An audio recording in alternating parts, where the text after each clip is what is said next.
Golden Age Radio is starting now. Subscribe to get future updates. Hey everybody, get ready for some great shows. Starting out with Cavalcade of America, Lux Theater with some great Hollywood stars, Groucho Marx, one of the best comedians in history, and also followed by the hilarious Red Skelton. The Cavalcade of America, presented by DuPont.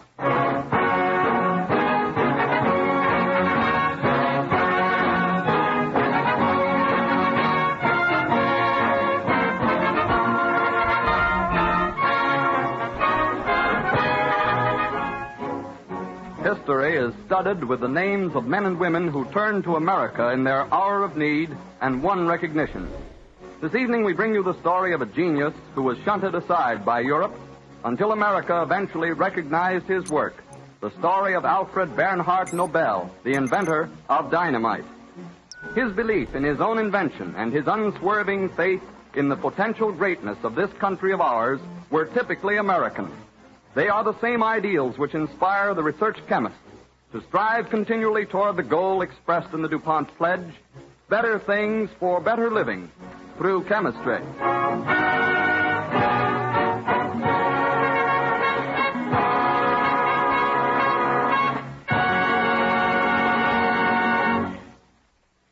As an overture, Don Voorhees and the DuPont Cavalcade Orchestra present a special setting of Kahlua from Jerome Kern's operetta, Good Morning, Dearie.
DuPont Cavalcade moves forward.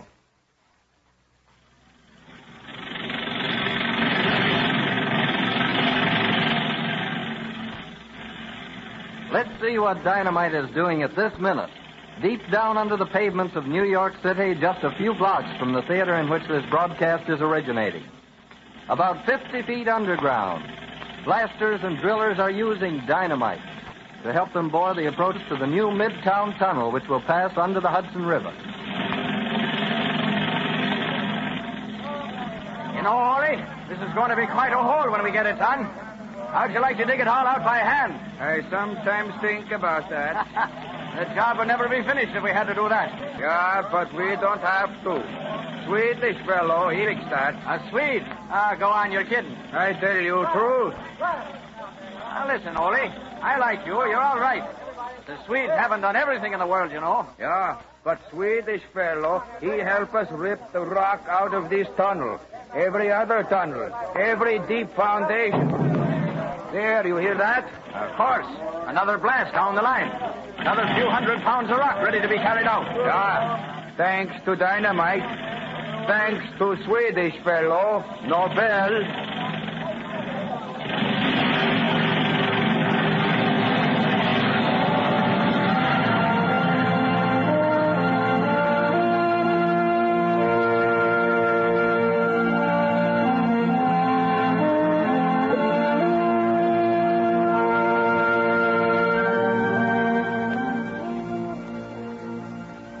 Alfred Bernhard Nobel, now famous as the inventor of dynamite, was born in Stockholm, Sweden, October 21st, 1833, the third of a family of 4 sons.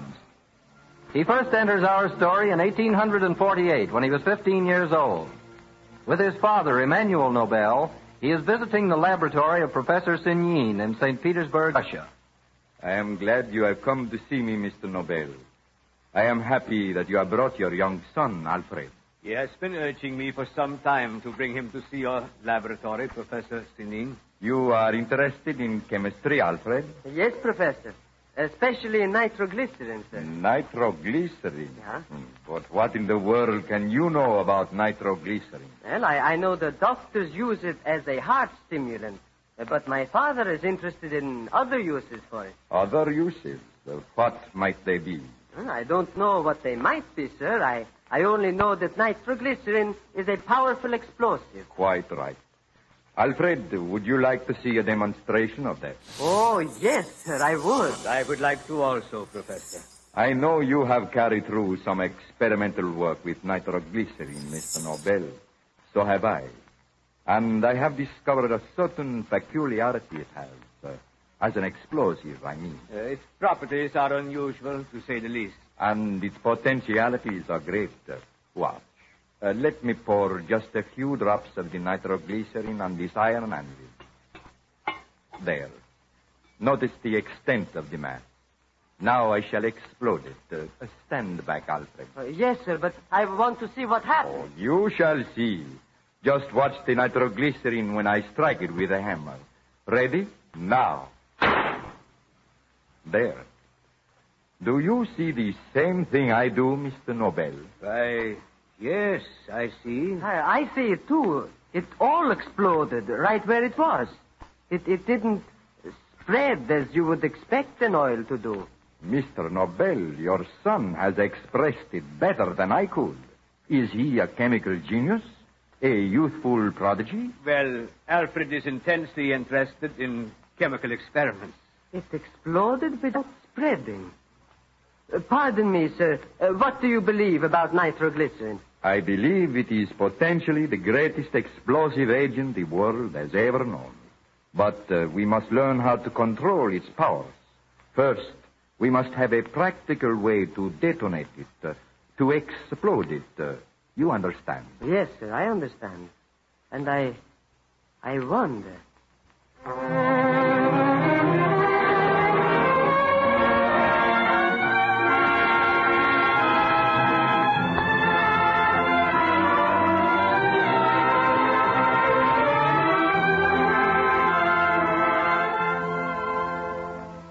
The strange substance nitroglycerin continued to weave in and out of Alfred Nobel's life. In 1862, 20 years after he had first learned the explosive, Alfred was experimenting with it. One day, he and his brother Robert stand on the edge of a canal in St. Petersburg. Well, Alfred, what is it now?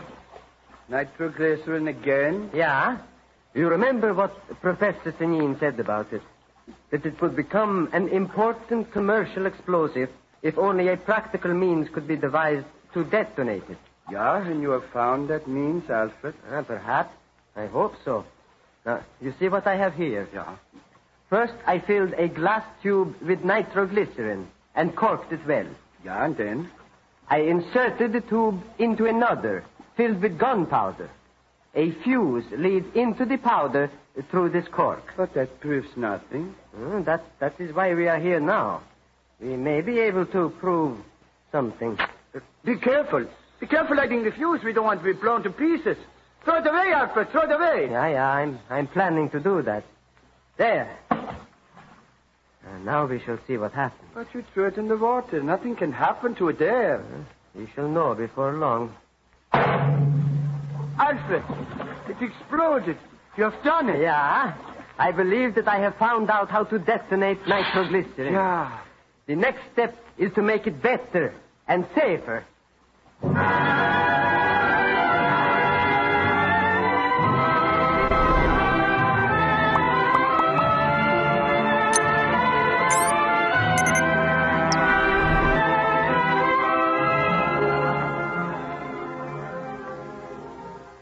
So Alfred Nobel successfully completed the first experiment towards the practical control of nitroglycerin. The first step in harnessing this powerful explosive and putting it to work. He continued his experiments. 2 years passed. We traveled to Lake Mälaren in Sweden. 2 men, Hjalmar Svensson and Oscar Holmquist by name, are rowing a boat, heading towards a barge anchored well out in the lake.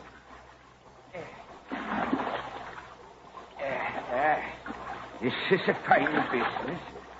Stuck in a barge in the middle of a lake, kept away from land for fear we'll blow up the town. Row, you talk too much, Svensson. Alfred Nobel is a madman. He pays us for our work. We got to live somehow. Nobel is a great man. Yeah, but he is smart, Svensson. It isn't every boy born with a weak back who can grow up to what he is. What he is? What is he, huh? A fine engineer, Svensson. Yeah, a simpleton. A dumb skull. Plays with death. You know it, Oscar Holmquist. That isn't what John Ericsson said when Mr. Nobel saw him in America. And Ericsson is one of our greatest Swedish engineers, even though he has become an American. A crazy dreamer. Working with nitroglycerin.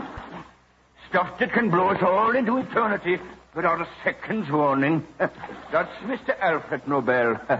Yeah, killed his brother, Eric Hertzman in Helenaborg, didn't it? It hasn't killed us. Yeah, not yet. But it may. Look, something's wrong on the barge. Row. What is it? Row. Nobel is waving his arms like a wild thing. Row, Svensson, he needs us. Yeah, let me see. Good befell, so he's dancing. Oscar! Svensson! Row faster! Row. Come quick! Yeah, he has been working too hard. He's out of his mind. Oh, what news I have for you. We have finally turned the corner in the road. You hear that, Svensson? Watch that oar, man. Take it in. Yeah, wait, I'm reaching for the barge.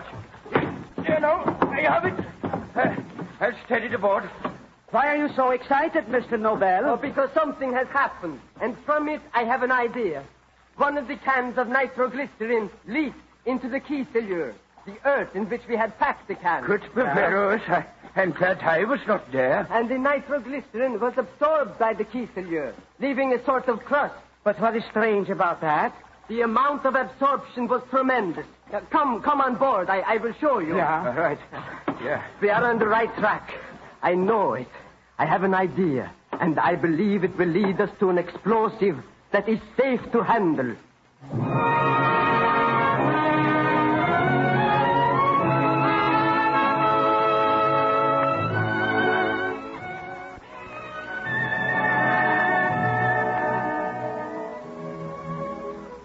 The DuPont Cavalcade moves forward.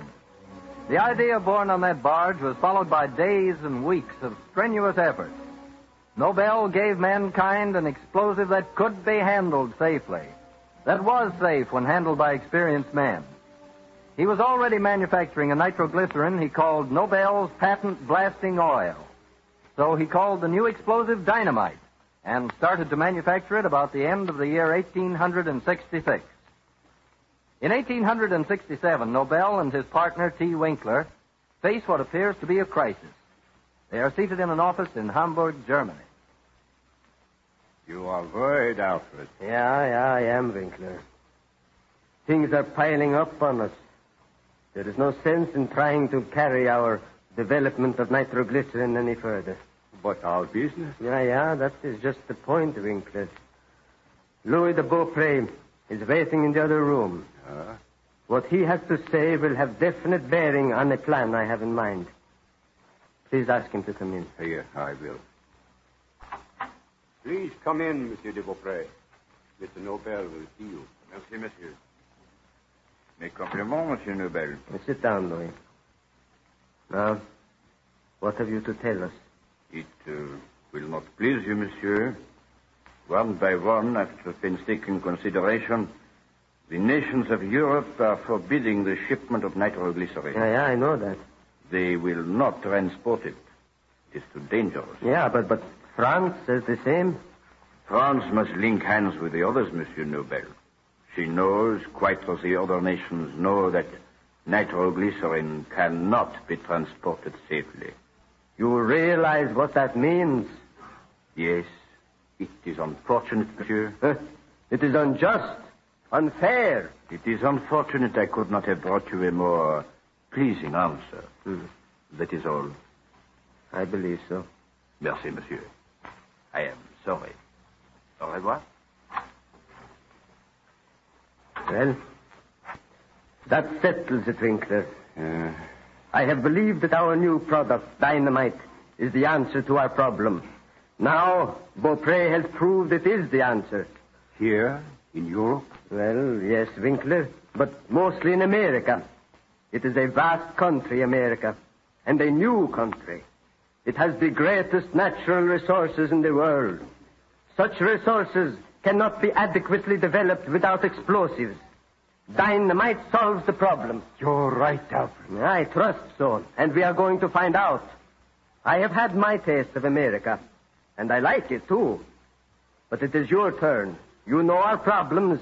You will handle them wisely. So you sail at once for San Francisco.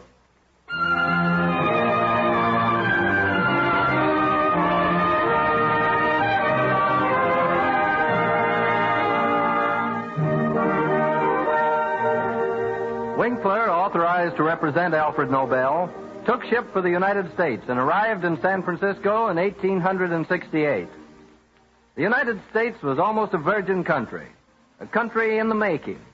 There were roads to be built, tunnels to be driven through mountains, bridges to be pushed across wide rivers. America did need dynamite, but not every American appreciated the fact. In a San Francisco hotel, a traveling man greets the manager. Hello, Ed. I just happened to be passing your office and saw you weren't busy. How are you? Oh, great, Bill. I'm glad you dropped in. You know, that's why I always leave the door to my office open into the lobby. I like to talk to guests if they want to bother with me. Have a cigar? Oh, thanks. Well, how's business? Oh, fine. The accommodations all right? They certainly are. Since I've gotten to know you, this hotel has always given me the best they had. Say, got anybody interesting staying here with you? Oh, about the usual crowd. Except for a man named Winkler. Winkler? Who's he? He's a partner of a Swedish inventor, a man named Nobel. Oh, what did he invent? Winkler calls it dynamite. Some new kind of an explosive. Oh, yes, I've read about it. Yeah, I've seen the stuff. Huh? He has it with him. Comes in sticks about so big around. And he's living in this hotel with this explosive? Of course. Why not? But, Ed, that stuff's dangerous. Why, it must be. Don't you know what happened in New York at the Wyoming Hotel in 1965? No. A man named Lurs from Hamburg registered at the Wyoming, just as Winkler registered here. What? He had a small box with him, and he left it in the lobby. The bootblack got to using it for a footrest when he was shining shoes. One Sunday, he saw reddish smoke coming out of that box. Smoke? Yes, he carried it out into the street, and he got away just in time. The thing blew up. Yeah. Windows were smashed, the street was torn up to a depth of 4 feet, and plenty of people were cut with flying glass. Luckily, nobody was seriously hurt, but it made a mess of the hotel. Bill, is this true? It's the gospel truth, every word of it. You'd better watch him, Mr. Winkler, Ed. He's just past the door as you were speaking. Oh, yes? Wait here till I get back. Mr. Winkler! Mr. Winkler! Yes, Mr. Summers. Did you want me? Yes, something's quite important. Will you please step in here? Why, of course. Mr. Winkler, this is Mr. Abbott. Bill, this is Mr. Winkler. How did you do, Mr. Winkler, I have a sad duty to perform. I've got to ask you to leave this hotel. Leave? But why? Because of your dynamite. It's dangerous. There have been accidents. Accident? It's made from nitroglycerin, isn't it? Yes. The base is nitroglycerin. And, of course, there have been accidents from the improper handling of nitroglycerin. But the cause was nitroglycerin, not dynamite. As far as I'm concerned, they're one and the same thing. But, my dear sir, you are wrong. Alfred Nobel realized that nitroglycerin was dangerous. That is why he experimented until he discovered dynamite. When handled by experienced men, dynamite is safe. Can you prove that? I believe I can. If you can, I'll keep my room here. Otherwise, I'm moving out. Now, Bill, But I'm sorry, Ed. That's the way I feel about it. Mr. Winkler, I'd like to have you prove your statement about dynamite if you can. Otherwise, I must insist that you leave. I cannot afford to endanger my guests. That is agreeable to me. But I'd like to have you see a demonstration of dynamite that I've planned for some building contractors and mining men. It's to be held on a hill just outside of town. Gentlemen, will you accompany me? Well, how about it, Bill? Do you want to go? Why, yes, sure, I'll go. If you're sure your dynamite is safe, Mr. Winkler. That I promise you. And what is more, I promise that I shall prove it to you.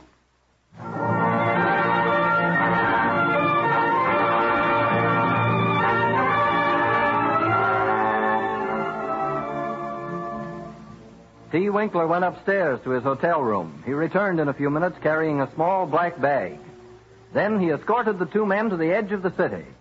We find the three climbing a hill overlooking San Francisco Bay. Huh.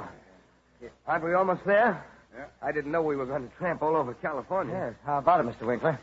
How much further are you taking us? Only a little way. Oh, there. There, you can see where my invited guests have assembled for the demonstration. Hey, Winkler, hurry up. You're late. Yeah, we'll be with you in a minute, gentlemen. Well, I'm glad we've got company way out here. I recognize quite a few of these men, Mr. Winkler. Yeah? That was Blake who called you. He owns a mine. Yeah. And there's Mr. Smith, the contractor. Well, Winkler, we thought you were never coming. Well, I'm sorry I was late, but I'm here now. Hi, Smith. Mr. Blake. This is Mr. Abbott. Hi, Mr. Abbott. Well, Winkler, now that you're here, how about the demonstration? Have you brought some of your dynamite? I have. It's here in this bag. And it's a powerful explosive. It is. What's more, it's safe. What? Hey. Yeah, did you see what he did? Yeah. Dropped his bag of dynamite to the ground. Gave me a start, too. Ooh. Lucky he didn't have nitroglycerin in that bag. We might all have been blown to kingdom come. Hey, Bill. Against the look as though this man Winkler is right about dynamite being safe to handle. Certainly does, Ed. Now, gentlemen, I want to prove to you that dynamite is really an effective explosive. Now, here is a hole in the rock. I drilled it yesterday. And here is a stick of dynamite from my bag. Now, look. Don't worry. It won't bite you. Funny-looking stuff, ain't it? Yeah, looks like a big candle. And now then, I lower the dynamite into the hole. So. Then I tamp it down firmly. Hey, be careful then. I'm careful. I know how to handle dynamite. And now, I lower another stick into the hole. This one has a fuse and a blasting tap attached to it. Now, I lay the fuse along the ground like this. Now, please stand back now, gentlemen. With the greatest of pleasure. Back a little further while I run the fuse along the ground. That's it. Back. There. That should be far enough. Now to light the fuse. Hey, Ed, let's get farther away. Don't worry. I'm coming with you. Faster, Ed. Look at that fuse burn. Wait a minute, Bill. Something's happened. Hey, Winkler! Your fuse ain't burning. Stay where you are, please, gentlemen. We're far enough away now, but don't go back. Yeah, but the fuse went out. No. There it is. It's burning, all right. And it's getting short. Come on, Ed. No, stay here, Bill. Now, close your ears. Stuff your fingers into them. The dynamite is going to... Why, thunder, Winkler, you did it. Yeah. Look at the mess of rock you blasted away. Yeah, and none of us was harmed.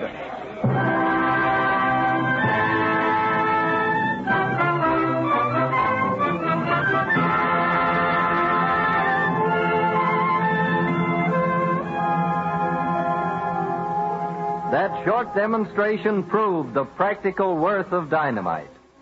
Many improvements were made in the years that followed, and dynamite played a vital role in carving a nation from the wilderness. America is proud that dynamite really came into its own within the boundaries of the United States. And DuPont is proud to add the name of its inventor, Alfred Bernhard Nobel, to the distinguished roster of the Cavalcade of America.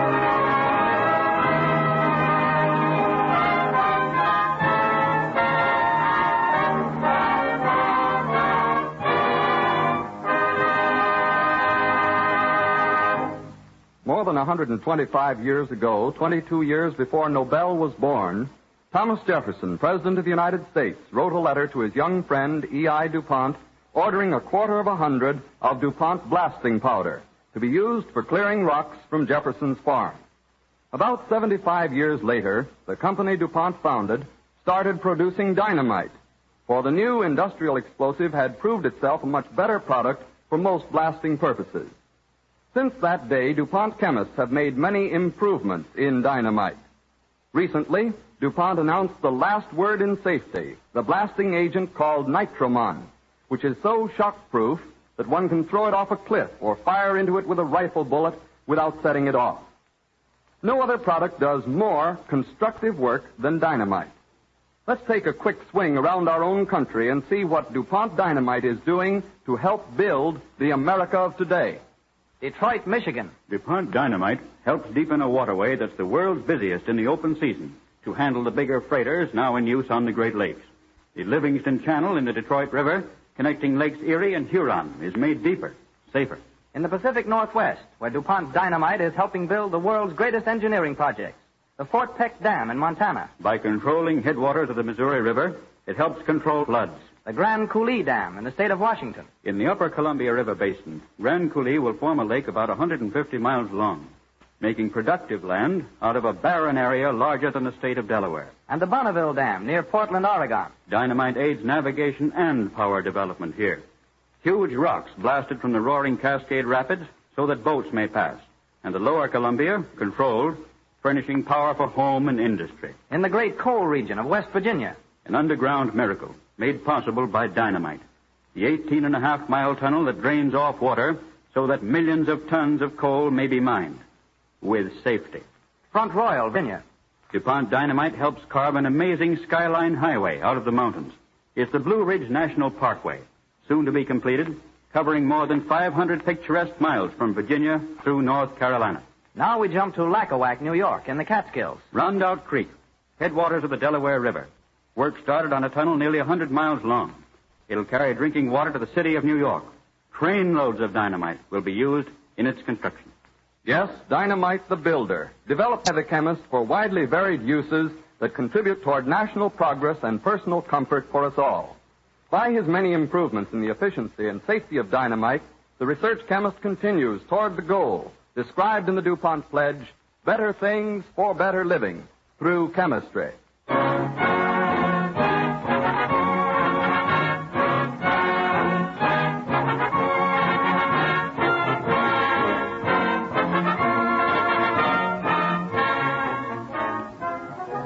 Thomas A. Edison, the man. Little-known human incidents in the life of America's foremost inventor will be the subject of our broadcast when next week at this same time, DuPont again presents the Cavalcade of America.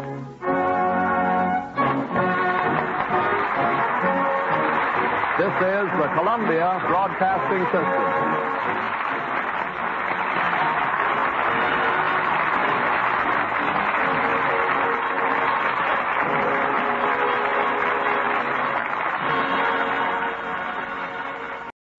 Enjoying the timeless classics on Golden Age Radio? If you're loving the nostalgia and captivating stories, consider supporting our channel with a tip. Your generosity helps us continue bringing you the best of vintage radio entertainment. Simply click on the link in the description.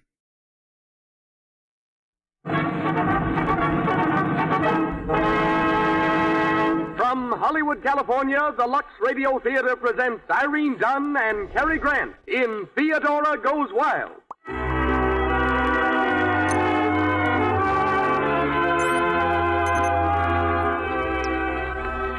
Lux presents Hollywood. Our play, the comedy romance of a girl who leads two lives. One as the prim and proper small-town girl, the other as a writer of sensational novels. And what happens when the secret of her identity gradually gets out. Our cordial thanks, ladies and gentlemen, for your loyalty to Lux Flakes and Lux Toilet Soap. This kind of loyalty to our product makes the Lux Radio Theater possible. Our stars tonight are Irene Dunn, Cary Grant, Kathleen Lockhart, and Sarah Hayden in our adaptation of Columbia Studios' grand screenplay, Theodora Goes Wild. We also bring you, as special guest, Miss Gwen Dew, Hollywood writer who recently went 50,000 miles around the world on $50. Louis Silvers is in charge of music. And now, the producer of the Lux Radio Theater. Ladies and gentlemen, Mr. Cecil B. DeMille.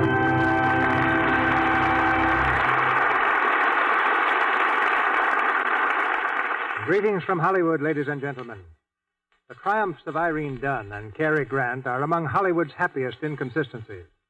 Both were brought here because of an ability to sing. Both scored their first screen hits in roles definitely dramatic. Yet it was not singing or drama, but pure comedy that raised them to their present peak of popularity. Miss Dunn's Hollywood fame, which dates from Cimarron, caught comedy's added luster with the release of the Columbia film Theodora Goes Wild. Since then, her talent in rollicking roles has set the country laughing in another Columbia picture, The Awful Truth, and an RKO's Joy of Living. Miss Dunn, off the screen, is a devotee of golf and lemon pie. She likes symphonic orchestras, plays the piano very well, and is among the nation's best-dressed women. A little over 5 feet 4 inches tall, she has brown hair, hazel eyes, and a dimpled chin. Beginning his career as an acrobat, Cary Grant has been an eccentric dancer, a clown, and a stilt walker. He also plays the piano and pays his servants well because he says part of their job is to listen to him play.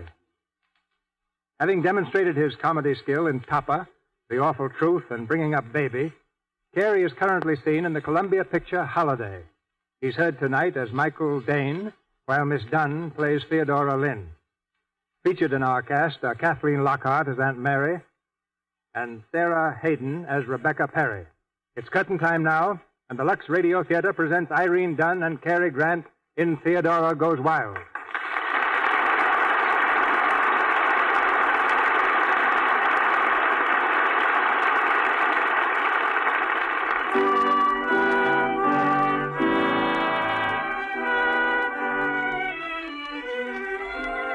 A meeting room in the public library at Lynnfield, a little town in Connecticut. The time is early evening. The scandalized members of the Lynnfield Literary Society have met for the definite purpose of discussing a sensational new novel by Carolyn Adams. Mrs. Rebecca Perry, president, is standing on the rostrum, the open book before her. 20 women and a lone man hang breathlessly on her every word. You're very beautiful tonight, Pamela, Spencer said. The words mingled with the plaintive music that filled the room. Suddenly, he took her in his arms. She fought desperately to break out of his grasp. Let me go! Let me go! She could feel his breath on her cheek, and then his lips on hers. Let me go! Let me go! Quiet, Jenny, Waterbury. Stop this laughing at once. You ought to be laughing on the other side of your face when you've had the brass, serialized trash like this in your paper. I can't help it, Rebecca, but you should have seen your face while you were reading. Oh, boy, from the looks of you all, you'd never think the Bugle was selling like hotcakes since the Caroline Adams book started running in it. You yellow journalist. You're on trial here. This literary circle isn't going to let trash like this come into our homes and corrupt our families. Wait just a second, Rebecca. As long as I can remember, this community stuck its head in the sand and said, there ain't no evil. Well, it's all right for you and your literary circle, where you're practically dead on your feet. But your youngsters ought to know what it's all about. You can't keep civilization out of Linfield forever. You don't know what to do. Quiet, please. We'll decide this once and for all. Theodora, what's the Lynn family got to say about this? Well, Aunt Mary and Aunt Elsie told me to say that they want this book stopped, and if it isn't, the Linfield Bugle will find itself without subscribers. I'm awful sorry, Jed. There you are. The Lynns of Linfield have spoken. All in favor, say aye. Aye. Is that plain enough, Jed Waterbury? Yes, that's plain enough. All right, I'll cut out printing the things. But I've already printed an extra 100 copies of today's episode. Come early and avoid the rush. That's that. Meeting's adjourned, girls. Theodora? Oh, yes, Rebecca? Wait for me, Theodora. We can walk home together. Well, that'll be fine, Rebecca. I've been wanting to ask you if you had any message for Adelaide. I'm going into New York tomorrow to visit Uncle John. I do declare you're the most thoughtful girl I've ever known. I'll never be done thanking you for getting that daughter of mine to New York for a change of scenery. Oh, I was glad to do it, Rebecca. You know how fond I am of Adelaide. I swear to goodness, Theodora, you're a Lynn clear through. Just downright fine. Oh. I'll give you a batch of cookies to take to Adelaide. The soft ginger kind. There won't be all crumbs by the time they get to her. Oh. Is there anything else I can do, Rebecca? No, child. I was going to say you could stop in and deliver the literary circle's message to that publisher Stevenson in New York. The one who's publishing the book. But no, Theodora Lynn, you're too much of a lady to even speak to a blackguard like that. I'll send him a telegram. I'll say, in the name of decency, this brazen trash published by you. Published by you is a disgrace to our youth and the flower of young American womanhood. Signed, Rebecca Perry, President, Linfield Literary Circle. Oh, excuse me, Mr. Stevenson, but Carolyn Adams is here. Well, send her in. Come in, come in. Oh, hello, Mr. Stevenson. Well, I'm glad to see you, Miss Lynn. Shh, please, Adams. Oh, I'm so sorry. I will get confused. Come on, sit down. Oh, incidentally, I got a telegram just now that might amuse you. I know, signed Rebecca Perry, and it doesn't amuse me. Mr. Stevenson, why did you have to sell those serial rights to the Linfield Bugle? Oh, well, have you got an aspirin, please? Why, sure. Yes, Mr. Stevenson? An aspirin, please. Yes, sir. No, I didn't know about the Bugle, Miss Lynn. I mean, Miss Adams. But why not? I think it's very funny. Well, I don't. I had to sit and listen to it read out loud, and I give you my word, I almost died of shame. Well, shall we make that two No, aspirin? no fooling now. It was horrible. I suddenly realized that I was a writer of wide reputation and most of it bad. I could see Linfield finding out the truth and Aunt Mary and Aunt Elsie disgraced forever. Oh, the aspirin, Mr. Stevenson. Oh, no, for Miss Adams. Oh, here you are, Miss Adams. Thank you. You're quite welcome. Well, feel better? No, not my conscience. That feels worse. You know, you're a curious woman, Miss Adams. How did you come to write a book like that? Well, I'll never know. All I know is that I was raised in a small town by two maiden aunts. Have you ever been raised in a small town by two maiden... No, that's not. Have you taught Sunday school for the past 10 years? Well, no. Have you played the organ in church since you were 15? Why, no. Well, I have. And right now I ask myself, where did Carolyn Adams come from? How did all this start? But you must have known what you were doing to write a book that's sweeping the country. Well, I thought it was just romantic. Well, what about the second book of yours? Where is it? Well, it just won't write, Mr. Stevenson. I've tried. Honest, I have. I stuff rags under my door at night so nobody will hear me, but my aunts keep prowling. Have you ever had prowling aunts, Mr. Stevenson? No, but it does sound fatal. Well, it is. Oh, well, I'll have to go now. Uncle John's waiting. You see, he doesn't know I've got a publisher and a book. Nobody knows. Well, can't Uncle John wait this once, Miss Adams? No, he can't. Why? Well, I promised my wife the next time you came in she could meet you. You what? Well, I had to. She's But that you kind of a wife. promised me. You said that But nobody Ethel's but a you and rabid fan of yours. Ethel's been making my life miserable. Ethel's my wife. Hello. Ethel. The door was open, darling, so I just... Well, I'll never believe it. It can't be. Don't tell me you're Carolyn Adams. I've been dying to meet you. Oh, dear. Miss Adams, my wife, Mrs. Stevenson. How do you do? Oh, it's too marvelous knowing you, Miss Adams. Oh, hello, Stevenson. The door was open, so I just wandered Well, in. who's Chip's getting there? me.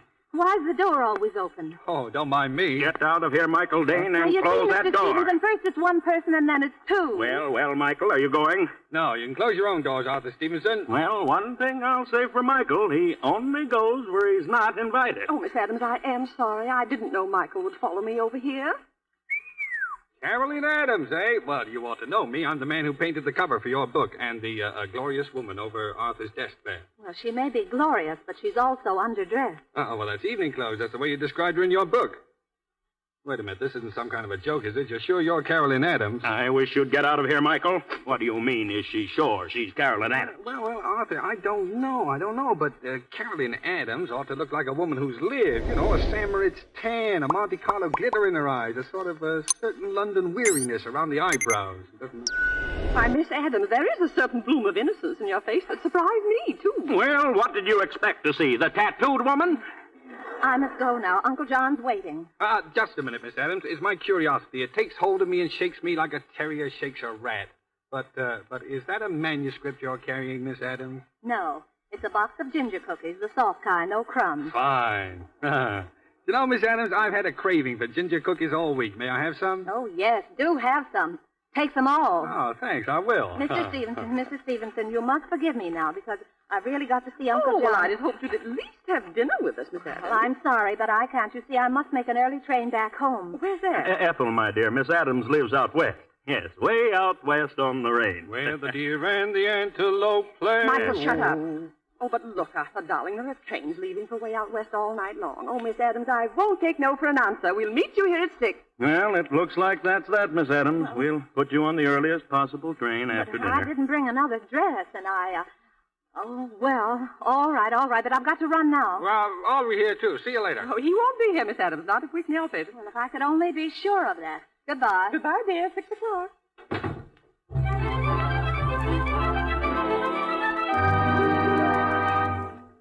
Thanks, Uncle John.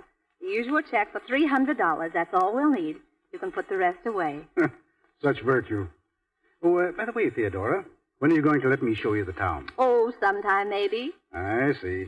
You still think I'm a gay old dog, don't you? Confidentially, Uncle John, are you really wicked? Well, confidentially, honey, I'm just a little short of terrific. Oh, you know, somehow I don't quite believe you, Uncle. Oh, yes, you do. I can tell by the pained expression on your face. Just like your Aunt Mary. Now, listen, baby. I think that we... did anybody ever call you baby? No. That's pity. Nobody in Linfield ever will. By the way, Theodora, does Rebecca Perry suspect anything about Adelaide? Oh, no. She thinks she's working for Mrs. Jameson. Well, where is Adelaide? I thought I'd see her. No, she had an appointment at the doctor's about the baby's formula or something. Oh, what a story for Linfield. Adelaide's secretly married to Roger.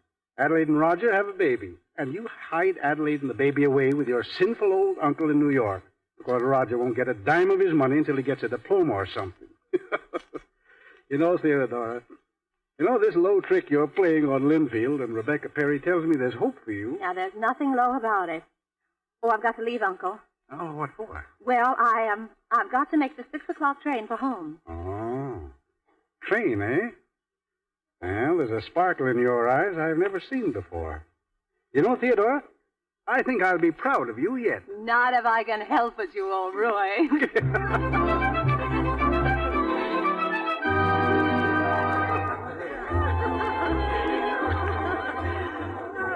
Well, here we are, all settled. A nice, intimate table off in the corner where nobody can see you, Miss Adams. Oh, Miss Adams, you're so so incognito. It's Mom. Shall I order you a cocktail, Ethel, dear? Please do, darling. I'll have a martini. What about you, Miss Adams? Oh, no, none for me, thank you. Oh, waiter, 2 martinis, please. You don't drink, Miss Adams? Then you're so imaginative. You must admit you do make people curious. Now, Michael says... Now, why the devil did you have to mention his name? You know all you have to do is to say Michael, then there's a cloud of smoke, and up he pops. Look, over there, near the door. So it is Michael. Well, hello, everybody. Mind if I sit down? Mind? What do you think you're doing now? Sitting down. I tracked you people here because I just had to know. Had to know what? Stevenson, you keep out of Oh, it. you... Miss Adams, it's this. I've got to know. I'm worn out from arguing with myself.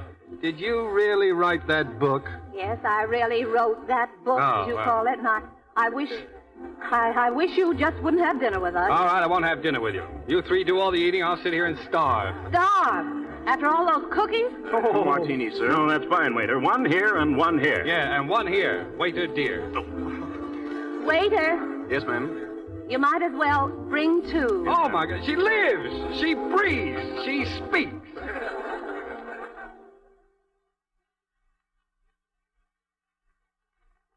Where are we going, please? Grand Central Station. Didn't you say you had to catch a train? Of course, the evening is still young, even if Arthur and Ethel did go home. I don't see why we Where should... are we going? I just told you, Grand Central Station. But if you're taking me to Grand Central Station, why did you tell the driver to drive through Central Park? Oh, you're much too practical for a creative artist, Miss Adams. Now, just because Grand Central is downtown and the park is uptown, there's no reason why you can't get downtown by way of uptown. Einstein. I never heard of such a thing. But Pamela, the heroine in your book, would have loved this. New York by night, love in a taxi, and Spencer attentive at her side, whispering sweet, bewildering nothing. Well, you're not Spencer. You're a raving mad... No, I'm not. I'm an artist. You're another. We understand each other. We create. Well, yes, that's so. Yes, well, now, look, Miss Adams. Carolyn, if you don't mind, I made you miss your train deliberately. I wanted to get you away from the Stevensons. What is Arthur Stevenson, after all? A businessman, a maker of money. Well, I don't understand. What are you driving at? Well, now, you see, Carolyn, I'm completing a painting up at my apartment, and I want your opinion of it desperately. Oh, no, I'm awfully sorry. No etchings. No, nothing obvious like that. I want your opinion of this painting as one creative artist to another. You do understand, don't you? Well, if you put it that way, yes, I can see. But I remember when I was writing...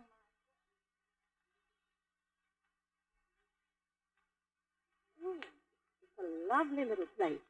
So cozy and intimate. Yes, I thought you'd appreciate it. Coming from an expert, that's something. Oh, me? Yeah, I was referring to the place you wrote about where Pamela was lured. Poor Pamela.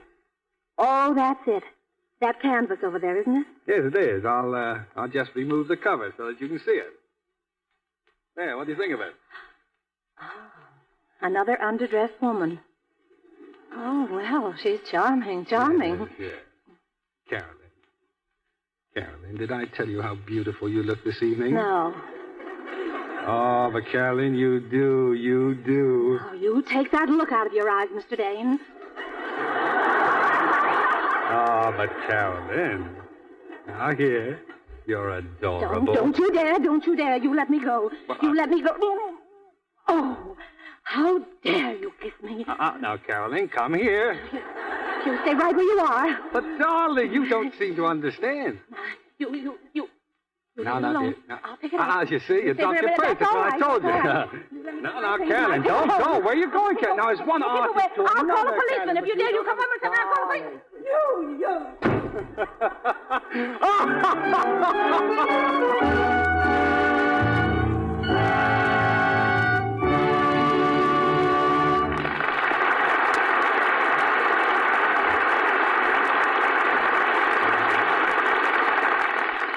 In a moment, our stars, Irene Dunn and Cary Grant, return in Act 2 of Theodora Goes Wild.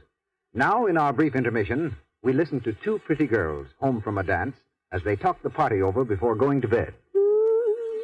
Oh, well, there go the boys. Gosh, I'm tired. Oh, it was a swell dance, wasn't it? I'll say. And you were the big moment, Betty. Oh, Jean, did you see how Jack kept cutting in? Oh, I knew he would. You're terribly popular these days.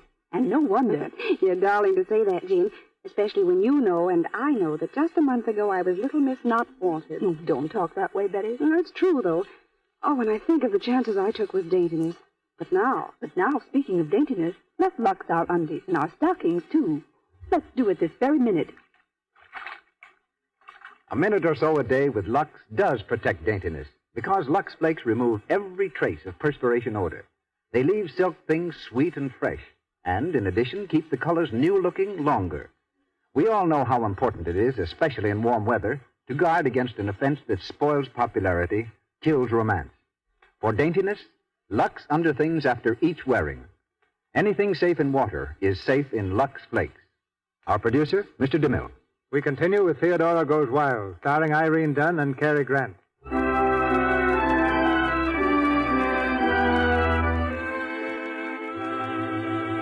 It's Sunday afternoon, several days after Theodora's trip to New York. The townspeople of Linfield are strolling sedately past the Lynn residence.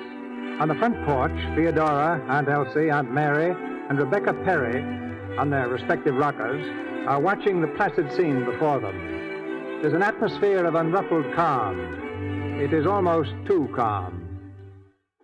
About time we were discussing this year's charity bazaar, Rebecca. Yes, Mary. That's what I was going to say. If it's going to be a success, I guess it's kind of up to the Lynns again. Yes, you and Elsie and Theodora do set things to humming. Mm-hmm. That reminds me, Theodora. Yes, Rebecca? I hope Adelaide isn't keeping late hours, traipsing around the city all by herself. Dear me, no. She's home most of the time at her work, reading to Mrs. Jameson. She never goes out except... Except what, Theodora? You were saying that... What was I saying? She never goes out except... No, she never goes out except when she goes out. That don't make sense, Theodora. Oh, Mary. What, Elsie? What's that man doing walking up and down in front of the house with the dog whistling? What man? Oh, that seedy-looking tramp. Do you know him, Theodora? No, I don't know. Brazen looking, isn't he? Nice day of the week to be doing a jig up the street. Look, he's swinging on the front gate. Get away from that gate, young man. Get away. Shoot. No, wait. I'll go and talk to him. Don't get too close to him, Theodora. I won't, Aunt Elsie. Michael Dane, you get away from here. Well, how do you do? Right small weather we're having, man. You get away from here and leave this town just as fast as you can go. Now, is that any way to treat a friend, an old fella creative artist? Oh, this is my dog, Jake. Say hello, Jake. Oh, listen to me. What? My aunts and the worst gossip in town are watching from that porch. Mm-hmm. And if they suspected what you know about me, they'd have fits. What you don't say. Now, you be a nice man and tip your hat politely and get away from here. Oh, you got me wrong, lady. I didn't come here to call. I'm looking for work, lady. Work? You don't have to tell me what kind of work you're up to. Fine old homestead you got here, lady. Of course, your lawn looks seedy. Those vines need training. You know what you need? A gardener. Don't be absurd. We never had one. Oh, lady, you've got one. What's he want, Theodora? Now, you get away from here, Michael Dane. What does he want, Theodora? Oh, it's nothing, Aunt Mary. I want work, ma'am, work. You get me this job, Theodora Lynn, or your name is Carolyn Adams. You wouldn't dare do a thing like that. Oh, yes, I would. Why, you're the... Well? Well, all right, blackmailer.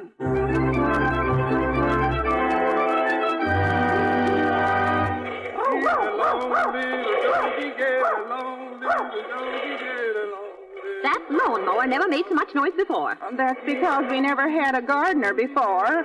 Oh, look at him out there. Way he's taken over this house, him and his dog, eating us out of house and home. Well, we did need a gardener, and Mr.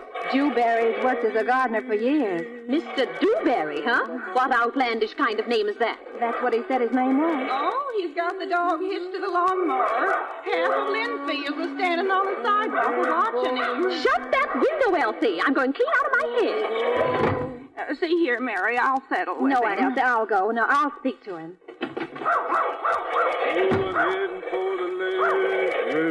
Michael Dane. Well, howdy, neighbor. Morning, Squire. Get along, little dog. What do you think you're doing? You can't stage a three-ring circus in our front yard. Oh, now, wait a minute. I can't disappoint people who walk blocks to look me over, can I? Now, look here. You unhitch that barking horse and stop this nonsense. Well, all right. There you are, Jake, my good dog. I hope you've learned your lesson. It's a disgrace to have a little fun in Linfield, and don't you forget it. I want to talk to you, Mr. Dewberry. How did you track me to Linfield? Homing instinct, like a pigeon. Tell me. Well, if you must know, you left a few papers on the floor in your wild flight from my apartment. You remember when you dropped your purse? Oh, I see. Well, now that you've had your little laugh, why don't you go away? What are you digging up that rose bush for? Stop it. Nobody told you to dig... Well, now, it's like this, lady. You keep a bush in one place too long, it uses up all the nourishment in that one little spot of ground. And what happens? Stops growing, settles down to a dull existence. I always say people are the same way. That's why I came to Linfield. Yeah. I thought you needed transplanting, Theodora, and I found out you do, so I'm going to transplant you. You're going to transplant me? Yes, I am. What sort of berries are ripe this time of year? Blueberries, why? Well, I'm going to transplant you to the woods tomorrow. We're going to pick blueberries. Oh, no, we're not. I can't go skipping off into the woods with you just like that. Must I threaten you again? Theodora, do you want your name to be Carolyn Adams, or will you... Now, be quiet. Mr. Dewberry, who gave you permission to dig up that rose bush? Well, Miss Theodora did, Miss Mary. Did you, Theodora? Because if nobody gave him permission, he can clear out of here this minute. Yes, I did. I gave him permission, Aunt Mary. Very well, Theodora. Your Aunt Elsie and I want to talk to you. Come in the house this minute. Yes, Aunt Mary. Oh, Miss Theodora. What? Oh, berries are ripe, blueberries are ripe, the berries are ripe tomorrow. You gotta get up, you gotta get up, you gotta get up tomorrow.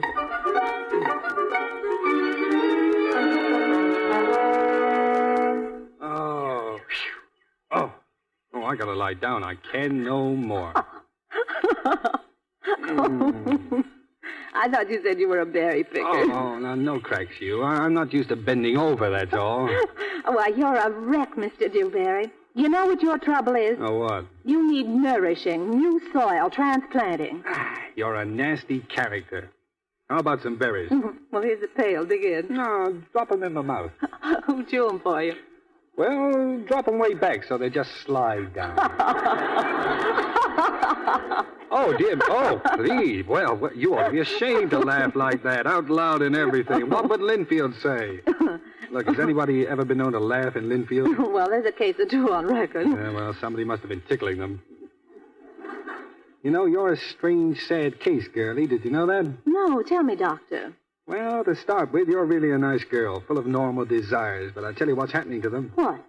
They're being strangled to death. Oh, dear, that's murder. No, it's suicide.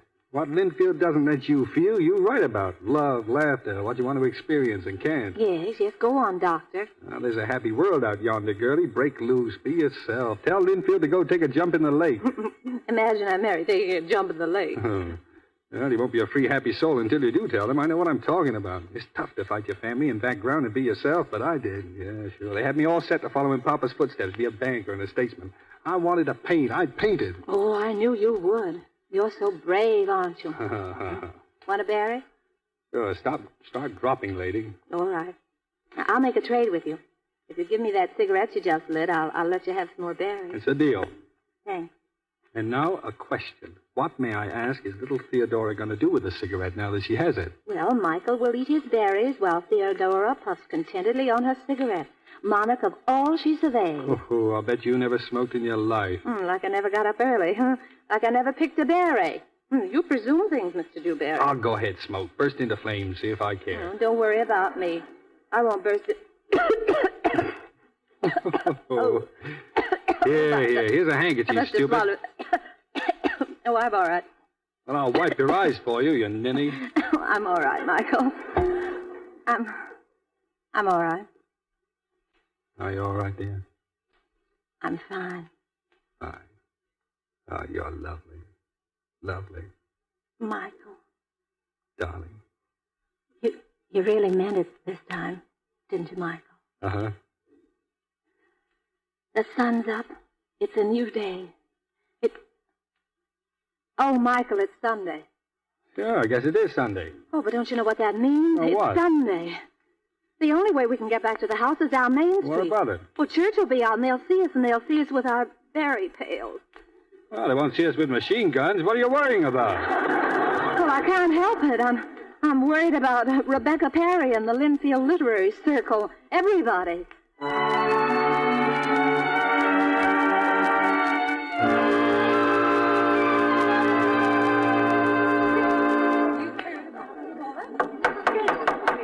The meeting is now in order. Since this is a special meeting, ladies, we'll dispense with the usual order of business. Mrs. Chairman. Marilyn? Since this is a special meeting, and since it's been called in my house, I'd like to know why. You know as well as I do, Marilyn. It's Theodora. She's been seen gadding around all over the place with that suspicious-looking gardener of yours. Rebecca, and all of you, Theodora might make a few little mistakes out of a generous impulse, but she couldn't do anything downright wrong. Matter of fact, the gardener's leaving in the morning. When did you discharge him? That is, I'm going to discharge him. Right now. He's right back at the house in the gardener's cottage, and you can all come and watch me discharge him. Ladies, will somebody make a motion on that? See here, Rebecca Perry. I make the motion, I second it, and I carry it. Are you coming or ain't you? Aren't you? All right, Mary. Come along, girl.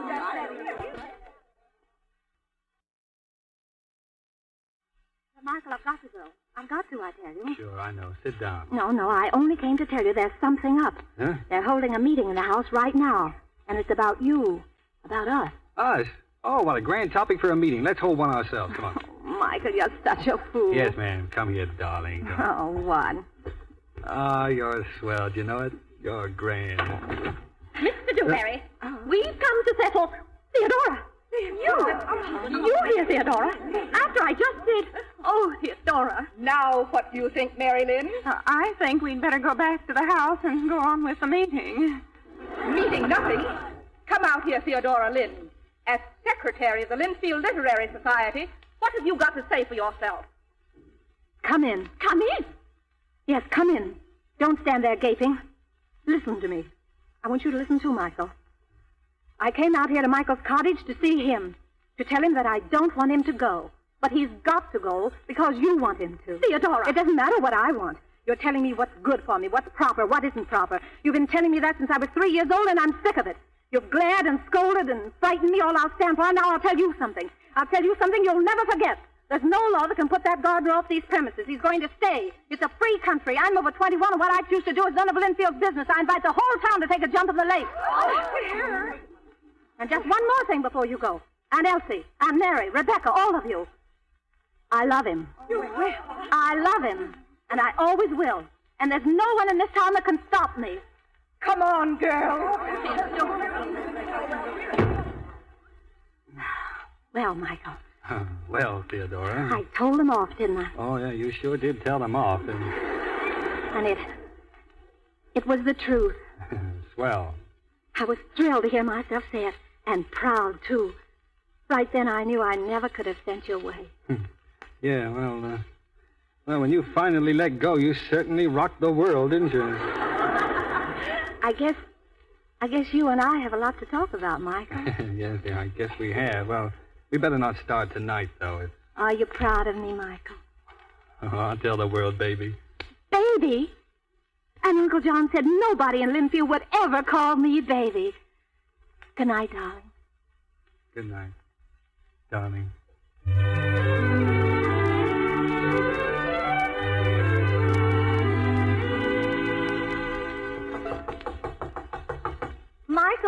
Michael, it's I. May I come in? Michael, if you don't answer by the time I count 3, I'm coming in anyway. 1, 2, 3. Here I come. Come out, wherever you are. Come on. Michael, where are you? Oh, Jake, you're good for nothing. What are you doing up on that chair? You know you're not supposed to. Where's your master, Jake? Where's Michael? Jake, come here, little boy. Come here. What's that fastened to your collar? A note. Oh. Oh. What are you crying about? You don't even know what's in it. Listen to this. Then you'll have something to cry about. You're free, baby. Step out and be yourself. There are big things ahead, and you'll travel faster alone. I'm on my way again to find more gardens to set in order. Good luck. And kiss Carolyn Adams for me. Michael.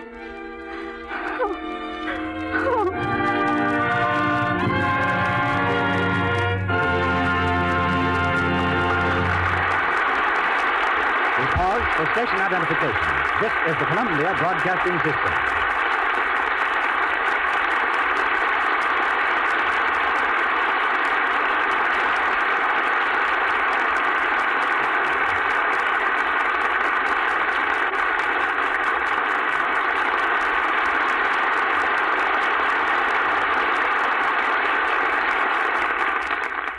In this intermission, before our stars return in Act 3 of Theodora Goes Wild, we bring you Miss Gwen Dew, former fashion editor, beauty editor, and news columnist for such well-known magazines as Movie Classic, Motion Picture, and Screen Book. One day, she decided to see the world outside of Hollywood. So she sailed for parts unknown with a typewriter, a $5 camera, and $50 in cash. Now she's back to tell the audience of the Lux Radio Theater how that $50 carried her round about the world for 50,000 miles. You certainly made $50 go a long way, Miss Dew. Well, let me tell you how far it really did go, Mr. DeMille. I heard the beat of the rhythmic surf at Waikiki Beach. I saw the blue and gold roofs of Peking, China, 20,000 miles of rice terraces on a Filipino mountainside, and in Zamboango... Where the monkeys have no tails? Oh, I found that monkeys do have tails, Mr. DeMille. My mistake, huh?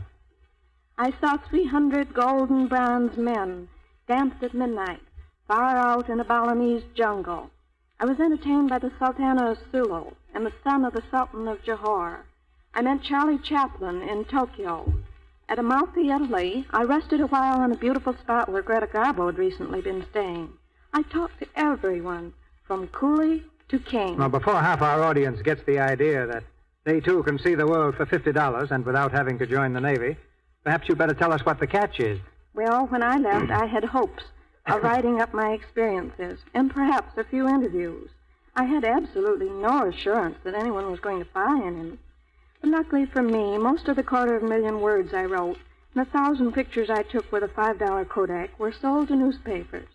And when the going was very tough, I often wrote publicity for hotels in exchange for room and meal. Which of the sights you saw and the people you met proved the most interesting? Oh, undoubtedly the trip I made for 3 days up the Yangtze River in China. At the end of this journey, I secured the first interview Madame Chiang Kai-shek had given in 3 years. Well, to me, the most exciting phase of your trip is still that $50 capital. After all, the fragrant air of the South Seas makes very nice breathing, but you can't eat it. Well, Mr. DeMille, I'll admit on more than one occasion I went without a meal. But after all, if a person has determination, of course a little ability of some kind, if he keeps his chin up, doesn't let his appearance grow careless, it's amazing how far you can go. And part of keeping your chin up, you know, is always being perfectly groomed. I don't mean expensively dressed, but always in bandbox condition. And incidentally, Mr. DeMille, you'll be interested to know that this program, in a way, shared that trip with me. I'll be even more interested if you'll explain how. Well, you see, I had to travel very light, for you can well imagine I didn't have 20 trunks with me. I had blouse silk lingerie, service weight hose for daytime wear and chiffon for evening, number of washable blouses, fabric gloves, and so forth. Now, those things don't take up much room, but what's even more important, I could care for them myself. And your own Lux Flakes, Mr. DeMille, are what I use to keep them looking always bright and crispy. First, I thought I'd have to carry a supply of Lux Flakes from home, but I soon learned I could buy Lux almost anywhere in the world, and that helped immensely. And make no mistake, looking at all times immaculately well-groomed, whether I was talking to porters or peasant women or interviewing presidents or dictators, was a very important part of my formula. Yes. Wherever you may wander, Miss Dew, you'll always find Lux. For it's a fact that Lux also circles the globe.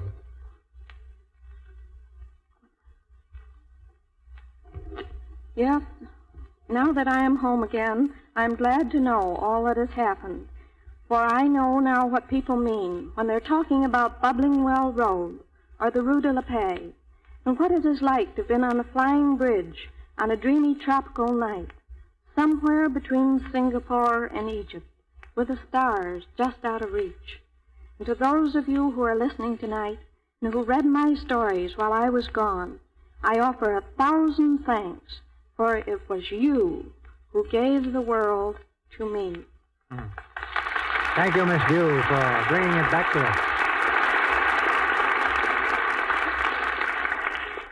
Irene Dunn, Cary Grant, and our all-star cast in Act 3 of Theodora Goes Wild.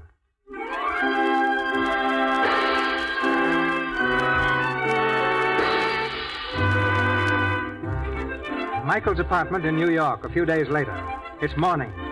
Michael, who from his tousled and foggy appearance has apparently had a sleepless night, is sitting at the breakfast table. Standing solicitously at his elbow, tray in hand, is Tony, Michael's Filipino servant. Michael is looking at Tony questioningly, as if he isn't sure, doesn't quite believe what Tony's been telling him, or would rather not believe it. Huh?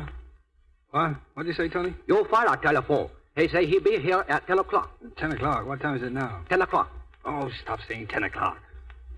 Why didn't you wake me before? I wake you, but you no wake. Oh, there he is now. He didn't even announce himself. Let him in, Tony. Let him in. Jake! Jake, how'd you get here? Tony, how'd Jake get here? Oh, Hello, Michael. oh, hello, Theodora. I came to return your dog, Michael. You forgot him. Yeah, well... Oh, Tony, do something. Take Jake. Take him in the kitchen. Give him a bone. Have you got a bone? No bone, but got nice lemon pie. Oh. Here, Jake. Well, thanks, Theodora. I guess you want to know why I left a note and ran away. Oh, yes, the note. Oh, I know all about that. You wrote it because I threw myself at your head and you were frightened. No, dear, no. It's because I felt the same way about you. Oh, Theodora, don't look at me like that in your prim little Linfield bonnet. Please believe me. I love you, dear, but... But what, Michael? Well, in view of my circumstances, I had no right to go playing at hearts with a swell person like you. What circumstances, Michael? If you don't go now, you'll find out soon enough. Now, please go now, Theodora. I'll meet you at the Ritz for lunch. Oh, Tony, take it. He's downstairs now. Now, please go. He's a little difficult about something. Who's a little difficult? Mr. Dane on his way up. Well, all right. Go and open the door for him. Yes, sir. Now, go on, Theodora, please. Oh, but I don't know where the Ritz is. Now, you're stalling, dear. Go Why, on. Michael Dane. Well, now, look, will you go in another room or go and sit down someplace? Please, I'll go and sit down someplace, right over here. Mind? where is he? Oh, hello, Father. Oh, hello, son. Aren't you going to say hello to me, too, Michael? Oh, Agnes. Hello. I wasn't expecting you. Fine, son. Running out of town like that. Where were you? Oh, who's this? Hello? Oh, Miss, Lynn. Yeah, Lynn from the Stevenson office. Miss Lynn, my father. How do you do, Miss Lynn? How do you do? I'm very glad to know you, Miss Lynn. I'm Mrs. Dane. What? Oh, yeah. Yeah, excuse me, my wife, Miss Lynn. Oh, how do you do? Well, Michael, did you drift back to town accidentally, or did you remember that I'm giving a reception for the governor on the 20th? Of course, I remember. Well, that's all I came for. And, of course, you'll be there with Agnes? With Agnes? With Agnes. Oh, no. Look, Father, this pretense of a happy marriage simply can't go on. It's been washed up for 5 years. It was your idea in the first place. Agnes is just as sick of it as I am. I think I'm a little sicker. I thought we agreed there would be no divorce as long as I held public office. You owe that much to the name of Dane, especially after your choice of a profession. Well, you know what's expected of you, Michael. Come on, Agnes. Goodbye, Michael, dear. I can scarcely wait for the governor's reception. Goodbye, Miss Lynn. Well, Theodora, is it all perfectly clear now? Yes, very clear. You know, Michael, I think you need an artist model. I need a what? An artist model. What for? Well, you know very well what for. To mow the lawn and transplant things, a little plain and fancy whistling, you know. Yo. Oh, yeah, pardon me, it's a joke. I get it, very funny. You mean I insisted on gardening for you? And I returned the favor and model for you. You see, you're living in a jail, too. You can't call your soul your own. Tied to a woman you don't love who doesn't love you, and so scared of Papa you're afraid to breathe. No, well, our situations are very much alike. No, they're not. I just happen to have respect for the old boy, that's all. I see. And you love me, Michael? Oh, you know I do, darling. And when I'm free, the world is ours. Well, about when will the world be ours? Well, just that father serve out his term as lieutenant governor. I'm sure he won't run after that. That means within 2 years. And, Michael, darling, to people of our age, 2 years is a lifetime. Well, it may seem that way, Theodora. Theodora, where are you going? I'm going to use your phone if you don't mind. Well, no. Hello? Hello, is this the desk? Those boxes and things that were left in the foyer, will you send them up to Mr. Dane's apartment, please? Thank you. Oh, wait a minute. What boxes? What things?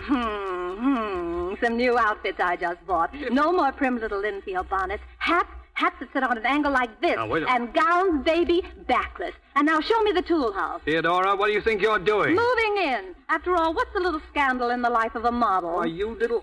Oh, you're moving in, are you? Moving in. Tony! Miss Lynn is moving in. Pack up, Tony. I'm moving out.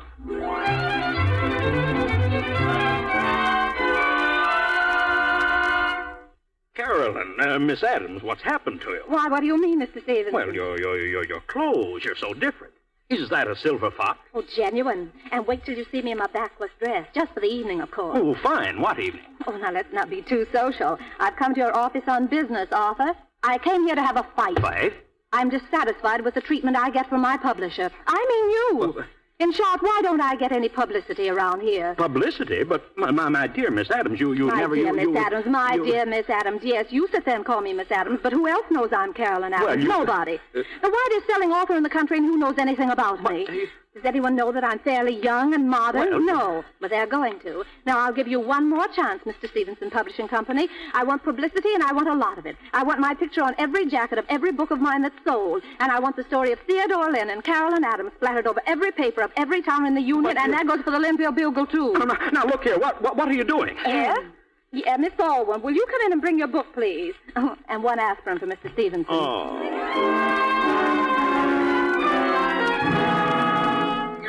Extra, extra, Linfield Bugle Extra, Linfield daughter, famous novelist, Theodora Lynn is Caroline Adams. The girl's no good. Well, look at her picture. Look at her clothes. It's shocking. But she is pretty. Fanny, you ought to be ashamed. She's a disgrace to this town. I'll see Mary Lynn about this. Elsie! Oh, Mary, what is it? The Bugle. It's Theodora, Elsie. Theodora's gone wild.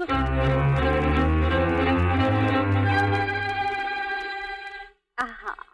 And in my next book, Gentlemen of the Press, I'm telling about a small-town girl who always wanted to be called Baby.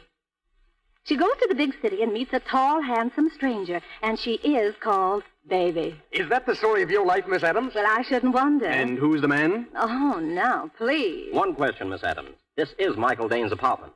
Yes, gentlemen, it is.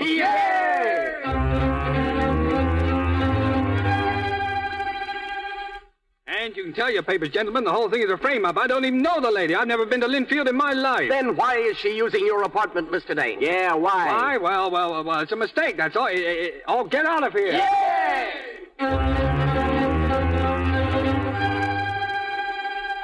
He denies the whole story, Miss Adams. Says he doesn't even know you. Oh, now, does he really? When are we going to get the dope on this thing, Miss Adams? Yeah, the work. Well, are you gentlemen going to the governor's reception? We will if you say so. Then, gentlemen, I say so.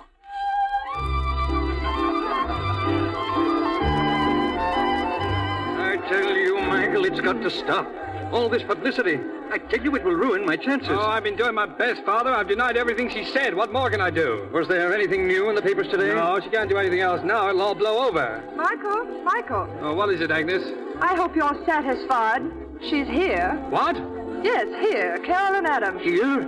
Here at the governor's reception? Not only at the governor's reception, she's dancing with the governor. Michael! All right.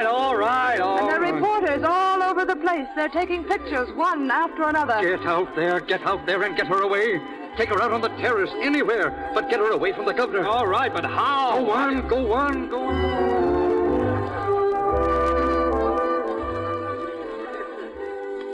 Hey, you. Get out on that terrace. Go on. Ouch, that's my elbow. Yes, and this is my father's house. Now listen, Theodora, if you cause any more scandal here tonight, I won't see you again for a lifetime. That also goes if you aren't out of this house in 15 minutes. That also goes if you don't get out of my apartment, out of New York, inside of 2 days. Is that clear? Michael, did you mean all that big speech? Yes, I meant every word of it. That I'm to go back to Linfield? To Linfield.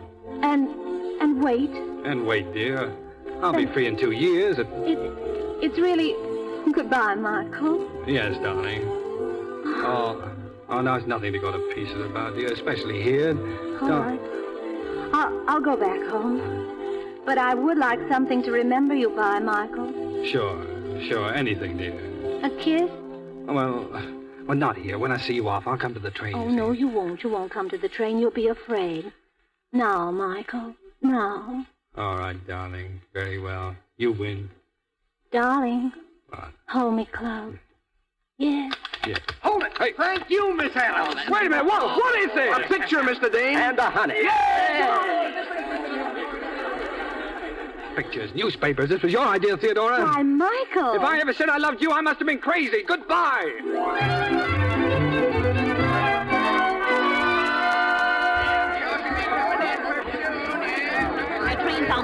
see. I just asked the station master. Oh, Mary, listen, is that a band?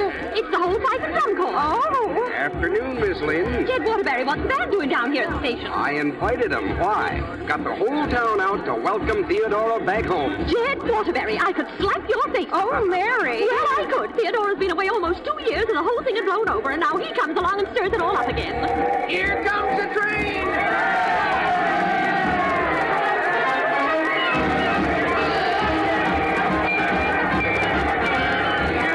They're cheering for her. Civilization has come to Linfield. Oh, excuse me. Let me through, will you, please? Oh, Mary, look, it's Mr. Dewberry. Oh, hello. How do you do? Get out of here. This whole thing was your fault. What do you want now? Well, I want to see Theodora. Well, she won't want to see you. Yeah, but you don't understand. I'm a free man. Free as the air. I'm going to marry Theodora. I said I'm going to marry her. I love her. What? I said I love her. Oh, my. There she is! Oh, Theodora! Hello, everybody. Oh, Theodora, darling. I'm Mary Annell. Oh, Theodora, it's so good to see you. It's good to see you, too. Oh, wait. Porter. Yeah, I'll take the baby now. The baby? Hand her down, please. Oh, Theodora. Oh, don't faint. We've got to get her out. What's the matter? Don't stop now. The whole town's talking. Oh, dear. Don't be silly. This isn't my baby. What? No, it's Adelaide Perry's. She got off at the other end with her husband. Say, Theodora, Jed Waterbury. you better tell that story to that young fellow who was here a minute ago. What young fellow? He disappeared when he saw the baby. Who? I think his name was Dewberry. Dewberry. Dewberry. Mary, hold the baby. Where is he? Michael! Michael! Come there! Wait, where are you going, Theodora? Michael! Stop, Michael! Hello, Michael. You forgot your child. Oh, you idiot. You said it. I came here to tell you I was free, that I wanted to marry you. And what happens? What happens? You mother. I'm not a mother. That wasn't my baby. It was Adelaide Perry's. I was just doing her a good turn. Oh, you mean, then. No. Aren't you an idiot? Yeah, I am. But you've done your good turn for the day, haven't you? Yes. Yes, well, would you do another and kiss me, Theodora? Oh, Michael, I'd love to.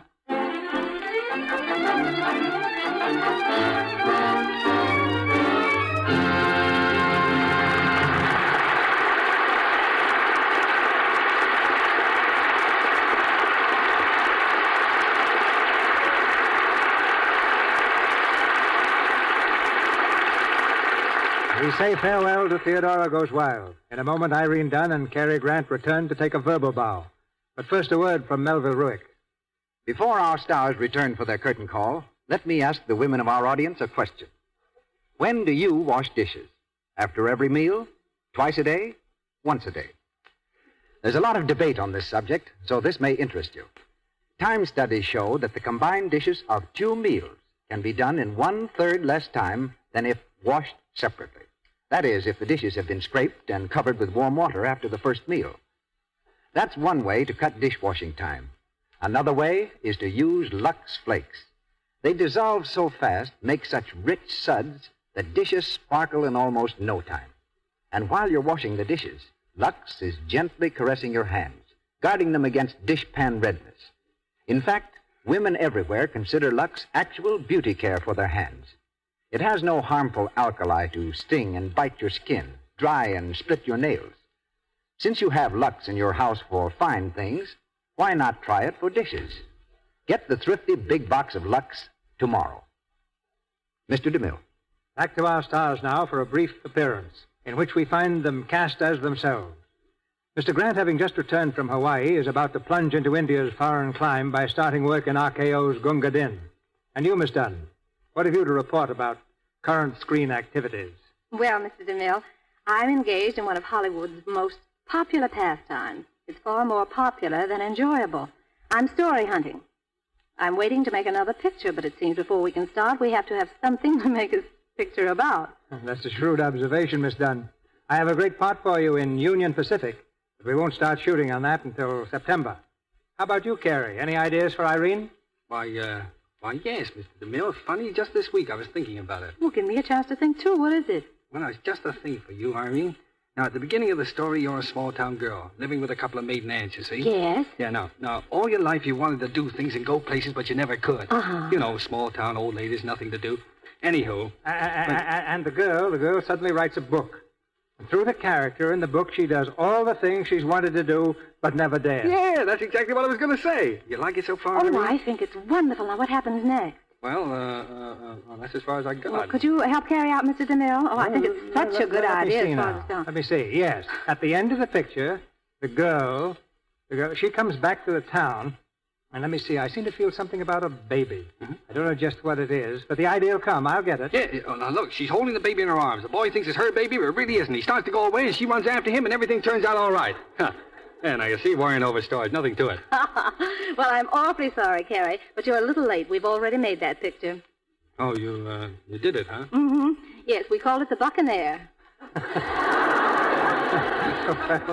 Well, let's do it again and call it Irene Dunn Goes Wild. Well, that's just what I'm about to do, Mr. DeMille. Well, when you do find your story, Irene, it's going to be a good one. We've yet to see you in anything but a hit picture. Thank you, sir. It's been grand coming back here again and playing a part on a program that I listen to with so much enjoyment. And we hope you'll return again and again, Miss Dunn. You too, Carrie. Oh, that's fine, Mr. DeMille. As a matter of fact, I'm working on a radio story right now. It's about a small-town girl who writes a book. Good night, Mr. DeMille. Hold on, wait a minute. This way, Carrie.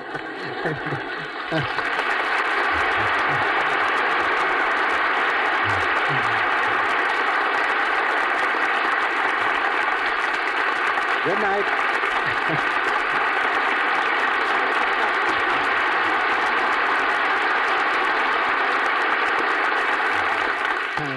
Good night, Irene, and thank you, Carrie. We also thank Columbia Studio, whose latest production is You Can't Take It With You, and through whose courtesy tonight's play was presented. The stars and play in store for you next Monday night are announced presently by Mr. DeMille. Assisting tonight's stars were Noreen Gamil as Aunt Elsie, Lou Merrill as Mr. Stevenson, Myra Marsh as Ethel Stevenson, Joe Duvall as Jed Waterbury, John Fee as Mr. Dane, Helen Christian as Agnes, Lee Millar as Uncle John Lynn, Sybil Harris as Mrs. Hanks, Mary Lansing as Secretary, Tris Coffin as Tony, Jack Morrison as Newsboy, Frank Nelson, Sidney Newman, and David Kerman as reporters. The original story, Theodora Goes Wild, was written by Mary McCarthy. Louis Silvers appeared through courtesy of 20th Century Fox Studios, where he was in charge of music for the new picture, Three Blind Mice.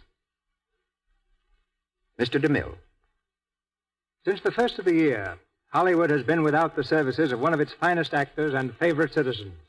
But refreshed by a vacation in New York, he's just returned and has chosen the Lux Radio Theater as the scene of his first Hollywood appearance in many months. The star is Frederick March, who, with his lovely wife Florence Eldridge, will be here next Monday night in Manslaughter, that memorable play in which he starred on the screen. Manslaughter is based on the novel by Alice Duer Miller, and is the melodramatic romance of a district attorney whose life is law, and of a willful young society girl whom he's forced to send to prison before they finally find happiness.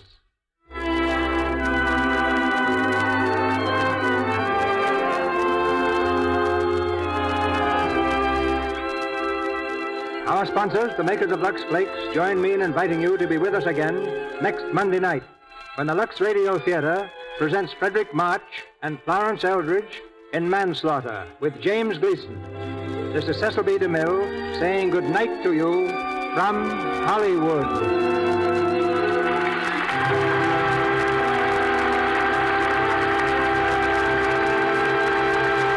This program, ladies and gentlemen, came to you with the good wishes of the makers of Lux Flakes, those fine, gentle soap flakes used in the wardrobe departments of all the leading studios in Hollywood and by thoughtful women everywhere. As Mr. DeMille told you, next Monday night we bring you Frederick March and Florence Eldridge in that great play of romance and melodrama, Manslaughter. So listen in again next Monday night. Be part of the large audience that gathers each week from coast to coast to hear Hollywood's celebrated stars in the finest plays of stage and screen. And so, until next Monday night, this is your announcer, Melville Ruick, bidding you all good night. Thanks for the memory heard tonight was from the big broadcast of 1938. This is the Columbia Broadcasting System.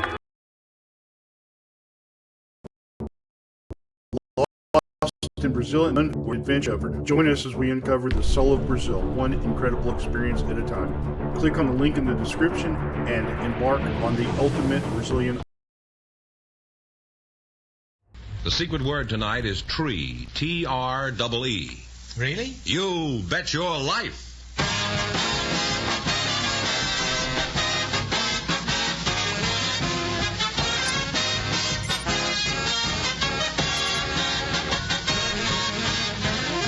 It's Groucho Marx in You Bet Your Life, the comedy quiz series produced and transcribed from Hollywood and brought to you by the more than 3,000 DeSoto Plymouth dealers. The dealers who now have on display the outstanding 1954 DeSoto transmission and the all-new 1954 Plymouth, your best buy in the low-priced field. More about the remarkable 1954 DeSoto later in the show. Listen for it. And now, here he is, the one, the only... He's a real cool cat. Oh, that's me, huh?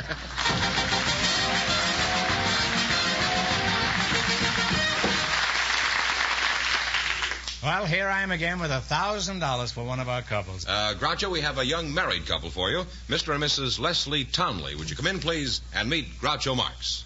Welcome, youngsters, for the DeSoto Plymouth dealer. Say the secret word and you'll win $100. It's a common word, something you see every day. Mr. and Mrs. Leslie Townley, eh? Well, you're a fine-looking couple. Thank you. What's your hometown, Mr. Townley? Santa Barbara, California. Santa Barbara? Yeah. And Mrs. Townley, where are you from? Well, I was born in a little town 93 miles west of Minneapolis called Olivia, Minnesota. Oh, is that near Olivia de Havilland? No. There is a town like that. Where in Minnesota? Let's see.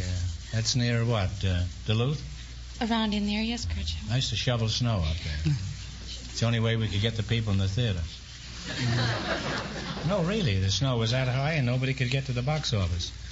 In addition to that, we had a very bad show. How old are you, Mrs. Townley? I'm 19. I'll call you Olivia. Is that your name? No, my name is Patricia. Oh. You may call me Pat. I thought you said you came from Patricia, Minnesota. No, Olivia. Oh, Olivia. Your name is Patricia. Yes, Mr. Marx. Oh. Mr. Townley, how old are you? I'm 22. 22. Oh, well, fine-looking boy. Thank you. I can't call you Mr. Townley. That's too formal. What is your first name again? It's Burl, but I don't like Burl, so people call me Les. You don't like Burl? No, not particularly. You don't like Uncle Milty, you mean? Well, you're married now, huh? Yes. What do you think of matrimony now that you've been snared? Oh, I think it's fine, Mr. Marx. It gives one a sense of responsibility and sure prestige. Does, yeah? All the things that go along with married life. Mm-hmm. It's wonderful. Mm-hmm. How long you been married? 6 weeks. Well, that certainly explains your attitude about marriage. You're certainly qualified to be an authority on the subject. Where did you go on your honeymoon, Pat? To Carmel, up by Monterey, up the coast. Did you go together? Yes, we did. That's beautiful up there, and they have some of the finest golf courses in the world. Did you know that? Yes. Did you play any golf while you were up there? No, Mr. Marx. You must have had a pretty dreary time.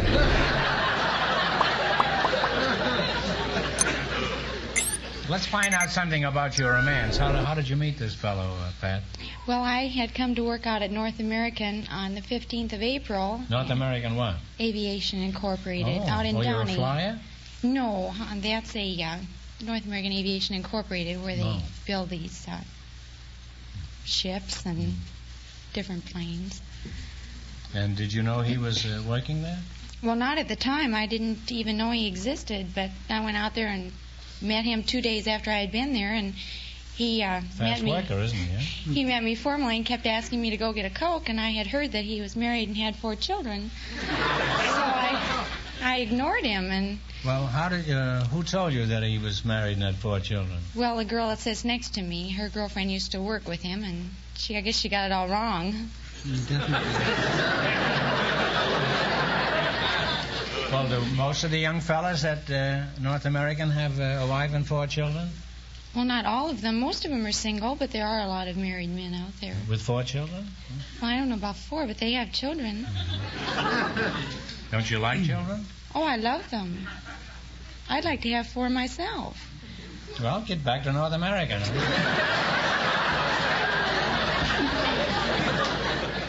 Well, Les, I'm curious. How soon after you first saw Pat did you get engaged? 6 weeks. 6 weeks? Yes. Mm-hmm. Wasn't that rather precipitous? Well, no. When the right girl comes along, it hits you like a ton of bricks.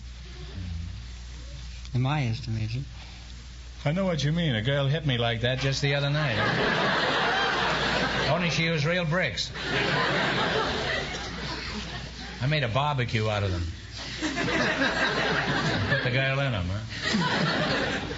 Real hot mama, this kid. Well, you're a real nice young couple, and I hope you're going to be very happy together, and I'm sure you will be. Thank you. And I'd like to see you win a lot of money tonight, so let's get started. All you have to do is run your $20 into more than our other couples, and you'll get a chance at the big money.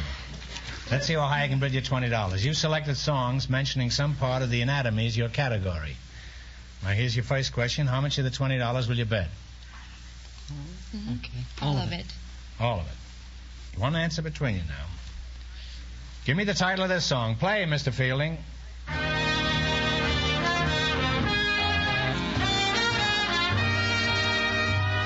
Smoke gets in your eyes. Smoke gets in your eyes. Yes, it does. I'm smoking constantly. Well, you're off to a good start. You have $40. Here's your second question. Now, how much of this sum are you going to bet this time? All of it. Okay. All of it. Let's see if you can identify this one. Play, Jerry.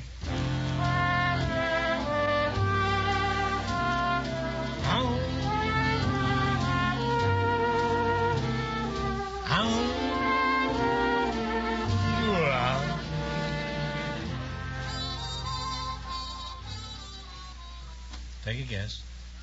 I think they stood still. What's the And rest my of it? heart stood still. My heart stood still. Yeah.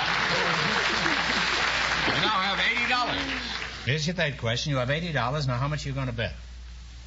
Go all of it. All of it. All of it. All right, play it, Jerry.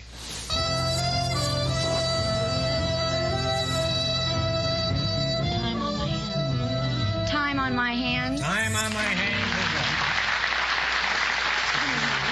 You now have $160. How much will you bet? All of it. Let's go all of it. All of it? Yeah. All right, what is the title of this song?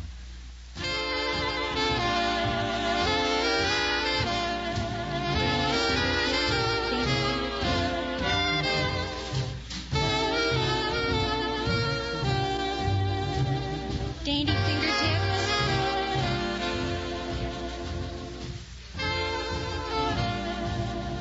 All right, what have you decided upon?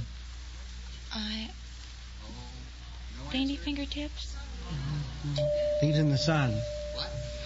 No, you've got some of the lyric, but you haven't got the title. I'm sorry. It's Lazy Bones by Johnny Mercer and Hoagie Carmichael. Well, that's a shame. You've lost all your money. Well, we can't let you leave here broke. I'll give you one more question. You get this right, and you'll split $25. How many barrels in a double-barrel shotgun? 2. 2 is right. I'm sorry you didn't win more money. Thank you.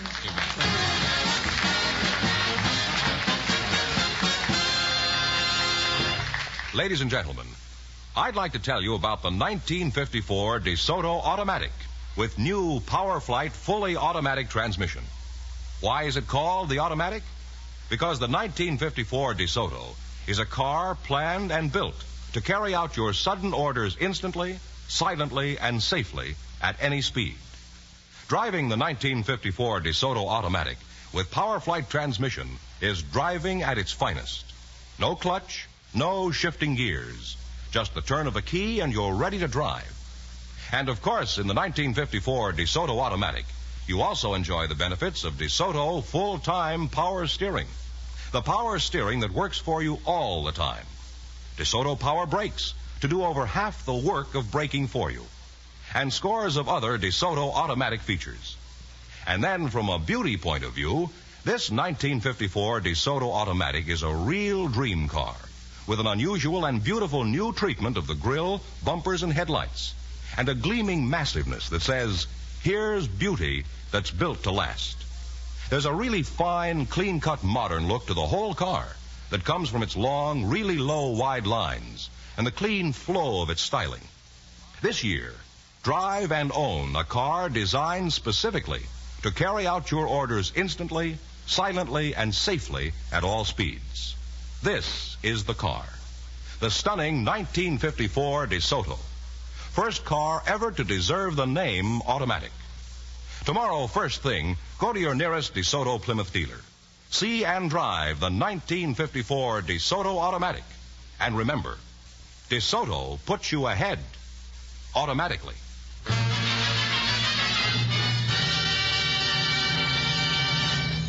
We have a housewife, Groucho, Mrs. Joan Twitchell, and her partner is a man who runs a restaurant, Mr. John Anthony. So, folks, would you please come in and meet Groucho Marx?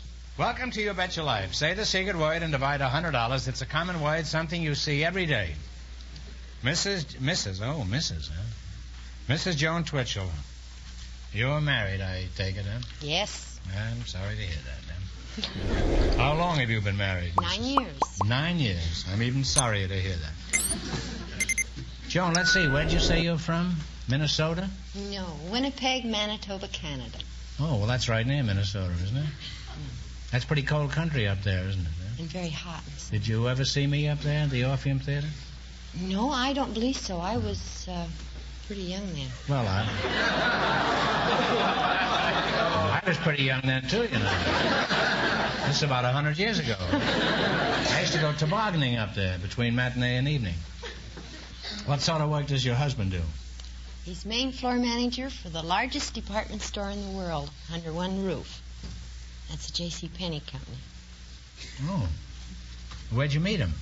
Well, back in the days when Tarzan was an idol of the children, we used to play in the back on castor bean trees. On what? Castor bean trees.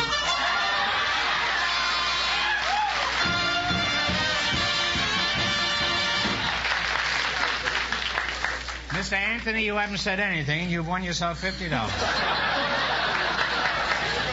And you've been jabbering here and you won $50. You ought to get 75 and you ought to get 20. You salted that away. Well, now you're Mr. John Anthony, eh? Are you John J. Anthony, the fellow who solves people's problems? No, I'm not. My son is John J. Anthony. Oh, how old is he? He didn't solve any problem. He's 2 years old.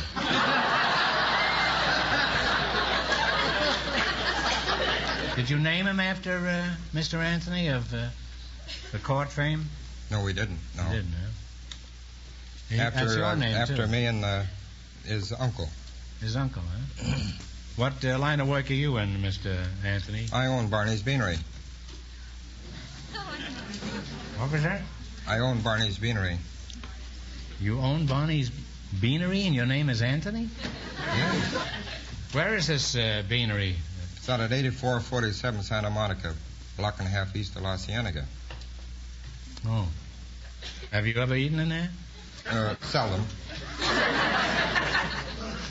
Why did you pick on Barney's Beanery for a name? Well, Barney's Beanery, it's an alliteration and euphonious. I'll be glad to. What's your number, huh? That's pretty fancy lingo, isn't it? He probably talks that way to keep the customer's mind off the food. Has this place always been there, this beanery? We've been there since 27. Before that, I was in Berkeley, where I catered to the boys at the University of California. Didn't you want any women in this place? Well, at that time, I was a little naive and a bit younger.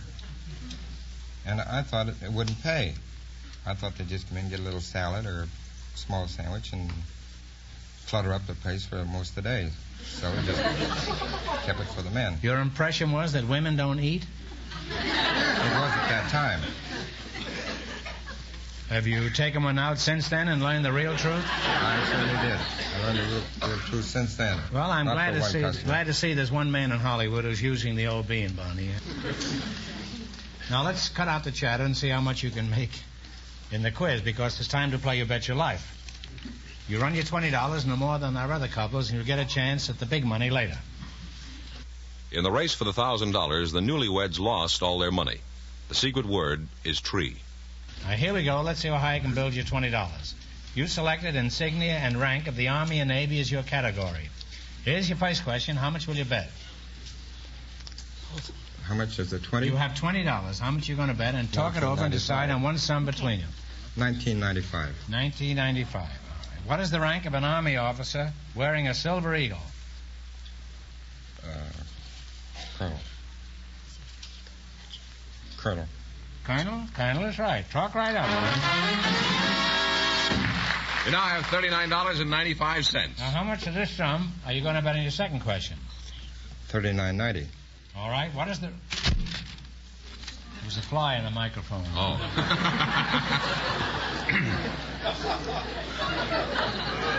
I don't want him to hear this answer. That's it. What is the rank of a naval officer wearing 1 star?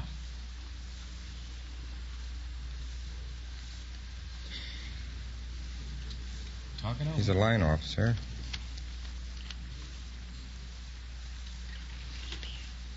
If you don't know, guess. Admiral. No, I'm sorry. It's a Commodore. Well, now have 5 cents. All right, how much of the 5 cents you going to bet? 4 cents. 4 cents. What is the rank of a silver... Commander. Commander is right. You now have 9 cents. How did you figure that so fast, man? Oh, it was easy. Here's your last chance to be the other couples. How much of the 9 cents are you going to bet? 8 cents. What is the rank of an army officer wearing 2 stars? Adjutant General. No, it's a Major General. For whom is a Murphy bed named? Murphy is right, Murphy. eh? Thanks and good luck from the DeSoto Plymouth dealers.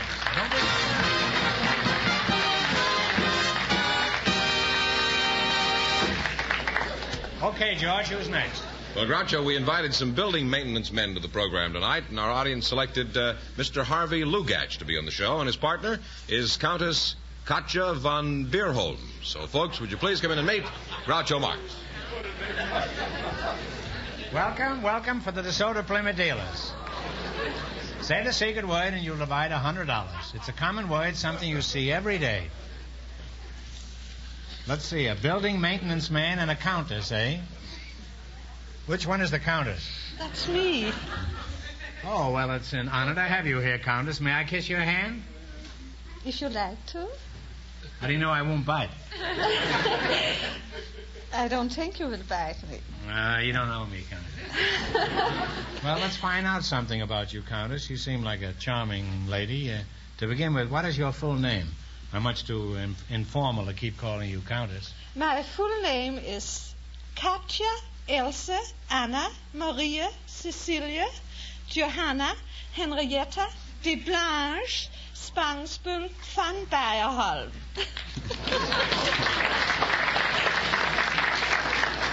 Well, let me know when you reach Kansas City. I want to see what Truman's up to.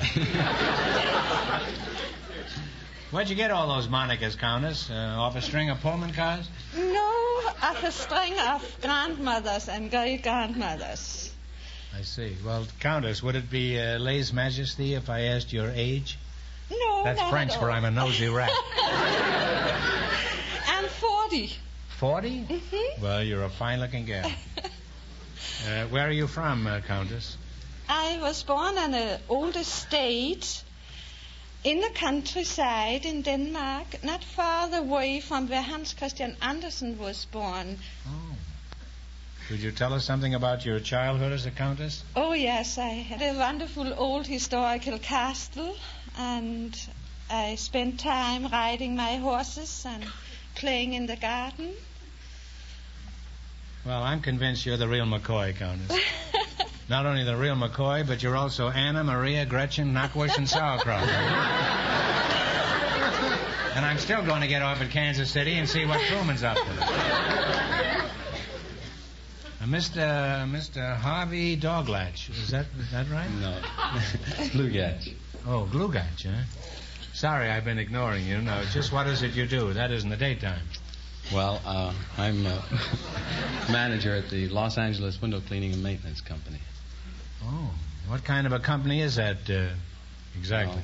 We do janitorial service and window cleaning for office buildings, banks, various For what? establishments. Banks. You're welcome. What are some of the problems connected with cleaning a big office building? Well, of course, the most important problem, the biggest problem we have is personnel. The secretaries in these particular jobs, they're generally the messiest of all. They'll put lipstick on the desks and makeup on the walls. I thought they put lipstick on the boss. No. You mean that the women are sloppy? Yes, and they're generally the ones who complain the most, too. Do you think men are needed in the women? Oh, yes, much. You do. Do you agree with that, Countess? Oh, yes, I think so. I think he's right. You're not making a play for him, are you? He's married. How do you know he's married? Are you married? Yes, I am. Now, how did you know he was married? Oh, I just guessed that a man that looks so well as he does has such a nice position. He must be married. Men like that doesn't go around loose.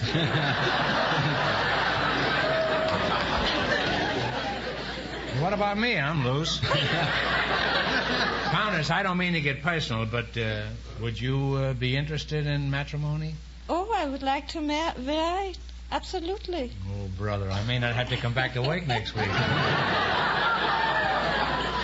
What sort of fellow would you be interested in? A man of experience? Dashing? Yes. Debonair? Yes. Suave? Yes. Crooked? I mean clever? Yes, very much.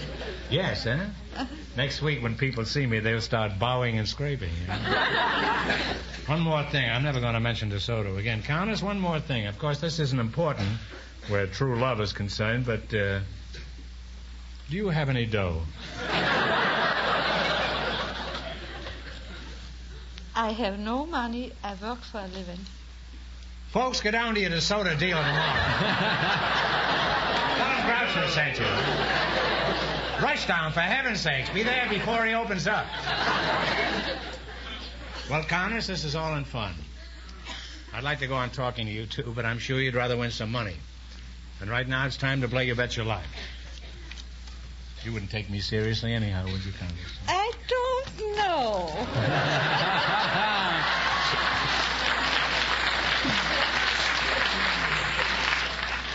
I'm a pretty good catch at that if you can catch me. All right. Now, all you have to do for a chance at the big money is to run your $20 into more than our other couples.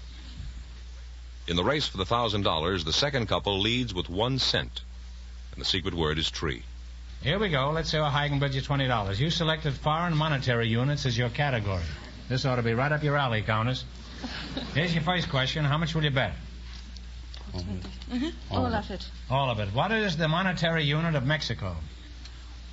Pesos. Pesos. Peso is right. You now have $40. You are now at $40, according to Fenneman. How much are you going to bet? All. You're going to bet all of it? Yes. What is the monetary unit of Italy? Lira. Lira is right. You now have $80. Is that King Lear? Lear? No, King Lear, that was in Shakespeare. Oh, yes. Here's your third question. You have $80. How much are you going to bet? All of it. What is the monetary unit of Canada? Canadian dollars. The dollar is right. You now have $160. Now, how much of the 160 are you going to bet? You want to bet it all? All. What is the last chance to beat your other couple? How much will you bet? We will bet all. $160? Yes. Will you come to the Casbah, Countess? Oh, I would love to.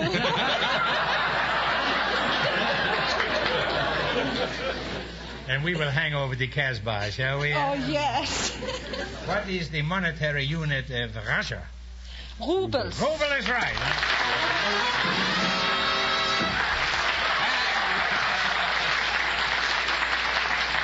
Thanks and good luck from the DeSoto Plymouth dealers. Countess, you got plenty on the ball, huh? And besides, you have $320 now.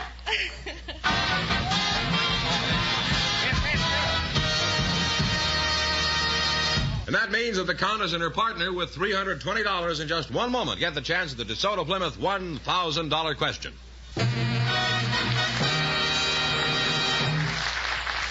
Ladies and gentlemen, this is Arlene Francis, here to tell you about the most wonderful new car I've ever seen, the 1954 DeSoto Automatic.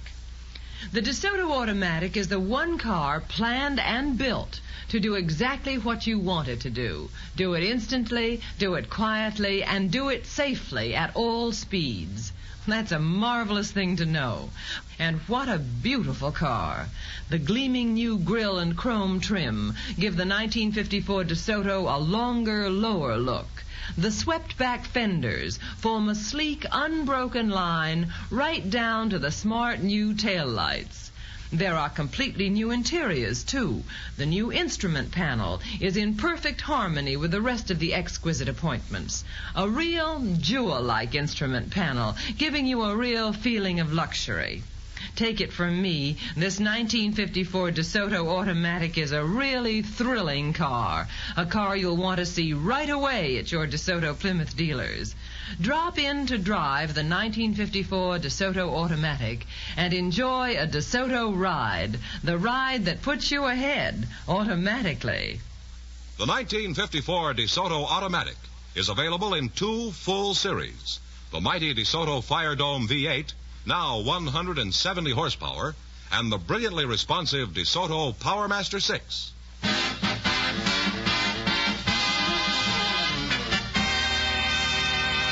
Here's the Countess and her partner, Groucho, the winning couple, all set for the $1,000 DeSoto Plymouth question.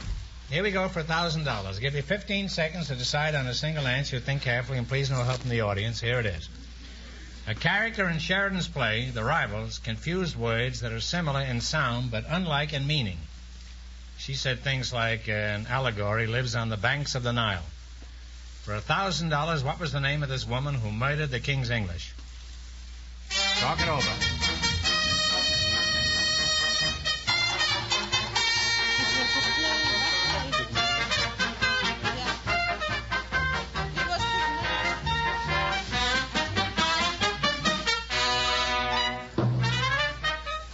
Now, what is the answer you two have decided upon? We think it is Pygmalion. No, that is not the right answer. It's Mrs. Malaprop.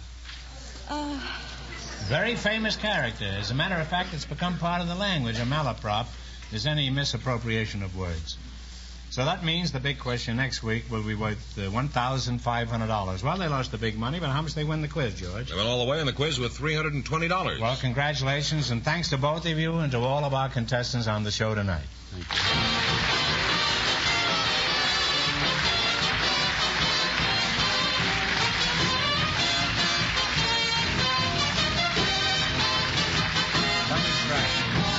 Be sure to tune in again next Wednesday night at the same time for the Groucho Marx Show, when the big question will be worth $1,500. And don't miss Groucho's television show, also brought to you by the DeSoto Plymouth Dealers of America. And remember that the dealers who sell the outstanding 1954 DeSoto Automatic with fully automatic power flight transmission also have on display the remarkable new Plymouth, engineered and built to be your best buy in the low-price field. DeSoto, Plymouth. Two great new cars.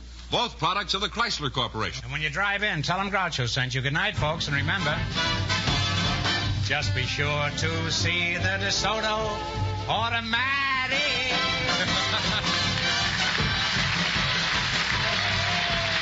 Folks, here's a reminder from the National Safety Council. When driving, keep your wits and windshield clear. You Bet Your Life, transcribed from Hollywood, is produced by John Goodell, directed by Robert Dwan and Bernie Smith, music by Jerry Fielding. This is George Fenneman signing off for the more than 3,000 DeSoto Plymouth dealers from coast to coast. You Bet Your Life is heard by our armed forces throughout the world.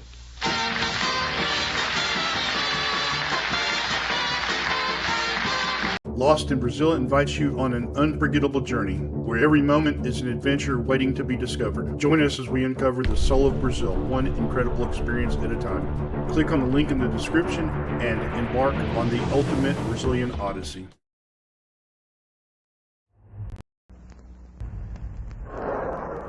I'd rather have a Raleigh. I'd rather have a Raleigh. I'd rather have a Raleigh. I'd rather have a Raleigh. Because Raleigh is the only cigarette that gives you all three.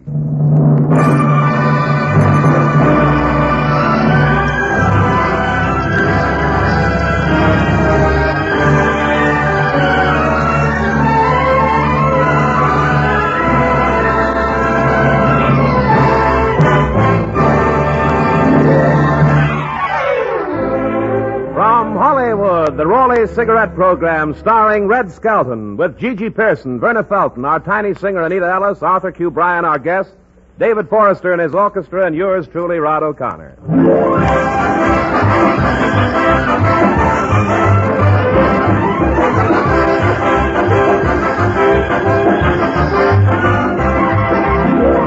It's a pleasure to bring you Metro-Goldwyn-Mayer's popular comedian and the star of the Raleigh Cigarette Program, Red Skelton. Thank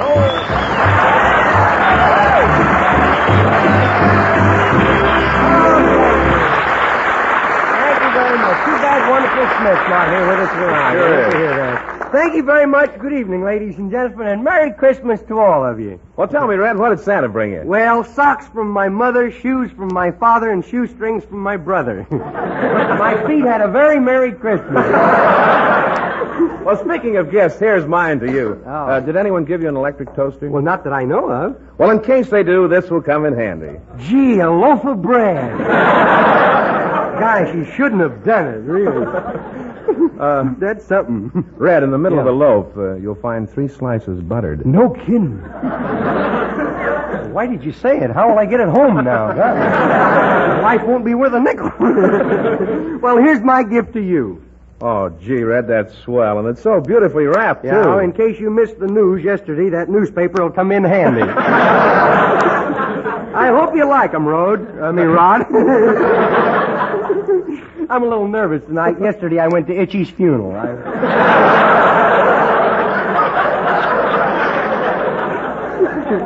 Oh, Merry Christmas there, David. Well, Merry Christmas, Brad. Did you have a nice Christmas? Yep, 32 neckties. 32 neckties. So you did all right with that band, didn't you? Huh? No, I broke even. I gave 32 neckties. Oh, by the way, Red, here's my gift to you. Gee, I've always wanted one of those. What is it? Well, I don't know, but the price was right, so I bought it. Isn't that wonderful? I saw Fibber McGee and Molly in the hall, and they got the same thing. You know? Hey, here's a little something for you, David. It's an antique. Oh, a baton. Yeah, and it belonged to a famous bandmaster. His name's on it there. Gee whiz. Spike Jones. Oh, Anita Ellis, here's something for you, too. Oh, Red, they're beautiful. Oh, they're not very practical. They can't be washed, you know. Oh, but they're lovely. Where on earth did you ever get the idea of putting initials on Kleenex? In my spare time, I did it. I ruined 3 of them, tried to burn the initials in. Red, I don't want to rush things, but I've heard a rumor that you're giving everyone in the cast a down payment on a new automobile for Christmas. That I am. Here's a fat little package for everyone. Oh, boy, money. Money? Who said anything about money? It's Raleigh cigarette wrappers. Well, Red, it isn't such a bad idea after all, because with Raleigh cigarette wrappers, everyone has a chance in Raleigh's Car a Day contest. Yes, friends, every day you have the opportunity of winning a new Chevrolet, because the makers of Raleigh's are giving cars away at the rate of 1 each and every day. 7 cars a week. You'll never have a better opportunity to win a car, folks, so don't put it off. This is all you have to do. Complete this sentence in 25 words or less. We should all buy victory bonds because. Send your entry to Raleigh Cigarettes, Box 1200, that's Box 1200, Chicago, Illinois, with 2 complete wrappers from 2 packs of Raleigh's. If you got any small apartments, anyway, send that address in, too. No, Red, the 2 Raleigh wrappers are enough. Now, how about hearing the name of the winner for December 21st? Okay, Merry Christmas and a happy new Chevrolet to me. I won it. No, I'm kidding. I'm kidding. The Chevrolet... the Chevrolet... That's all that have to happen, brother. Bernard G. Gale of Miami, Florida. Congratulations, Mr. Gale. Yes, folks, Raleigh's Car a Day contest is easy. You can win yourself a brand new car by just writing 25 words or less. So get busy. Send in your prize-winning entry tonight. And remember, smokers, Raleigh's are the only cigarettes that give you all three. Throat protection, better taste, lasting freshness. Well, we got the automobile off my chest now. That sounds like a pedestrian, doesn't it?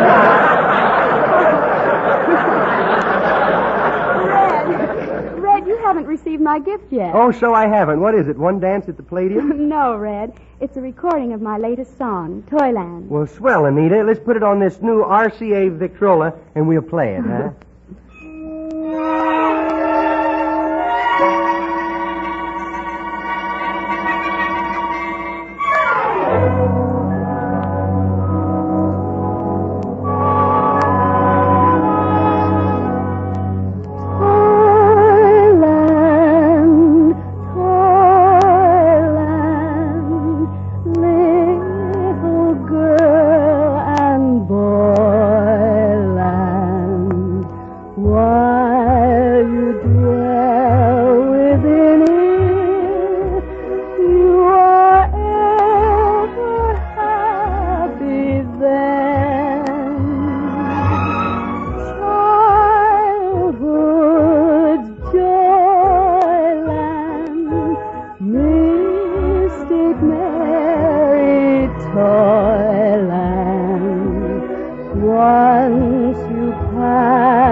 Tonight we open the Skelton Scrapbook of Satire and we find a story in keeping with the holiday spirit. Christmas trees. Our characters are fictional.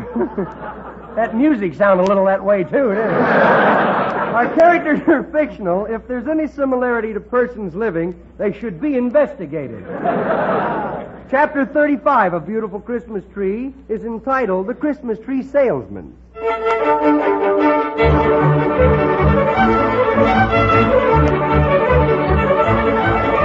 When Christmas holiday rolls around the corner in Saudyville, you'll find Clem Cadiddlehopper selling Christmas trees on the same corner.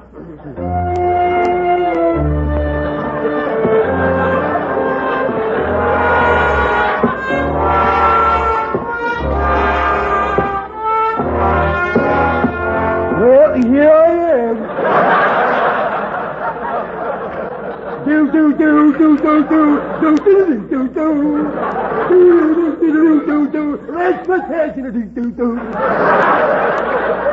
Well, here I am selling Christmas trees, and business ain't too good either. And I got a strange feeling that after today, business is going to fall off, too. Boy, is it cold. I can't stand this winter. I wish they had winter in the summer and then it wouldn't be so cold. It's thinking like that makes great scientists, you know. Oh, a customer.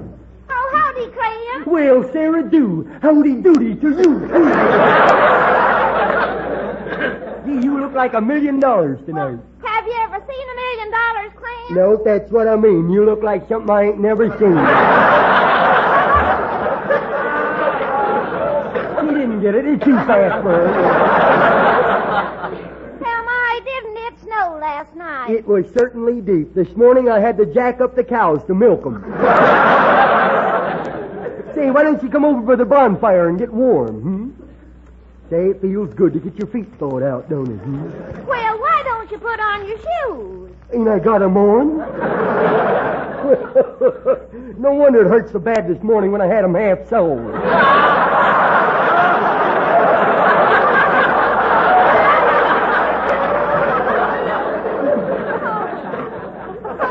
Clam, you are a moron. And it took me years to make the grade.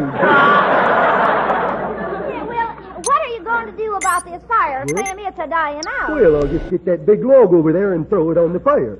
Well, you can't lift that log, can you? Who can? All that military training, you can? Here, just feel that arm. Go ahead. What an arm. Looks like macaroni with veins. Well, I have never been so insulted in all my life. I'll show you I can lift that log.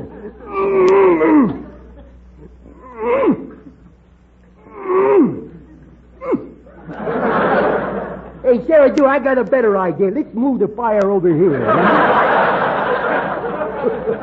Say, what did Santa Claus going to bring you? Did you tell him what you wanted yet? I did. Oh, Clem, aren't you just a little bit too big for Santa Claus? You are an adult. Now, just a minute. Let's not spread that around. May mean what I think it does.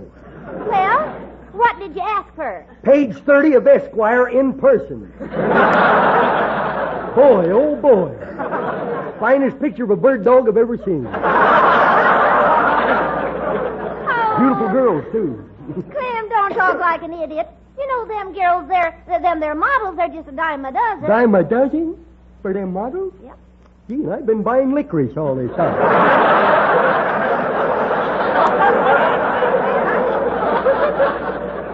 Well, Clem, what are you giving me? A Christmas tree? A Christmas tree? I can't give them away. Goodness. What do you think they are, Chevrolets? Well, then I'll just buy you a tree. Okay. What do they sell for? $1,000 apiece. Why, Clem, there ain't a chance in a million that anybody's going to pay that. Well, in case the chance does come along, I'm going to be a rich man. No, I'm kidding. They're 50 and 75 cents. Well, what you got for a dime? A dime? Well, over there's an old hairy broomstick I can let you have. Hey, here's a nice one already decorated. Clem, that's an orange tree. It is? I thought them light bulbs were a little juicy. Well,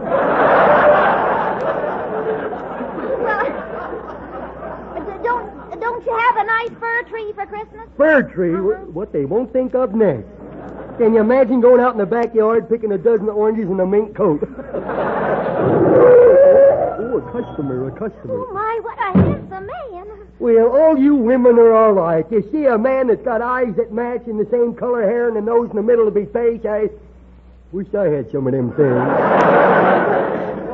Hello. Well, howdy, neighbor. What have you in a Christmas tree cheap? Termite. What do you want to pay for one? Well, not over 35 or 40 cents. 35? Step this way, sporty. Would you like a colored Christmas tree? Here's a nice one for $1.50. Nope, nothing over 40 cents. Nothing over 40 cents. How about a nice brown one here? A brown Christmas tree? Yes. Oh, I've never heard of such a thing. Is it supposed to be something new? Oh, no, it's very old, very old. In fact, it was left over from last Christmas. Well, here is a nice one. Yes. Well, hello. My, aren't you a beauty? Oh, thank you, sir, but I'm just a mess today. Oh, no, you're not a mess. Oh, yes, she is. You heard her. I don't think I caught your name. Well, threw it, did he? You can call me Skippy. Skippy, that ain't a man's name. It's a dog food. Well, you can just call me Sarah. You can call me when you want to buy a tree. Well, how much is this one, dear? $3, sweetie. I ain't talking to you. Now, look, feller, either buy a tree or skidoo, you rink-a-dink you. I'll take this one. Okay, shall I wrap it up, or do you want to eat it here? You timber wolf, you.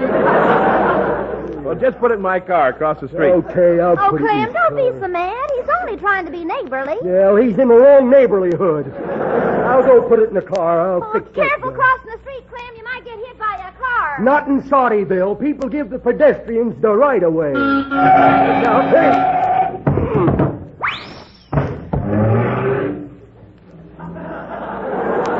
How do you like that? He stole my Christmas tree, too.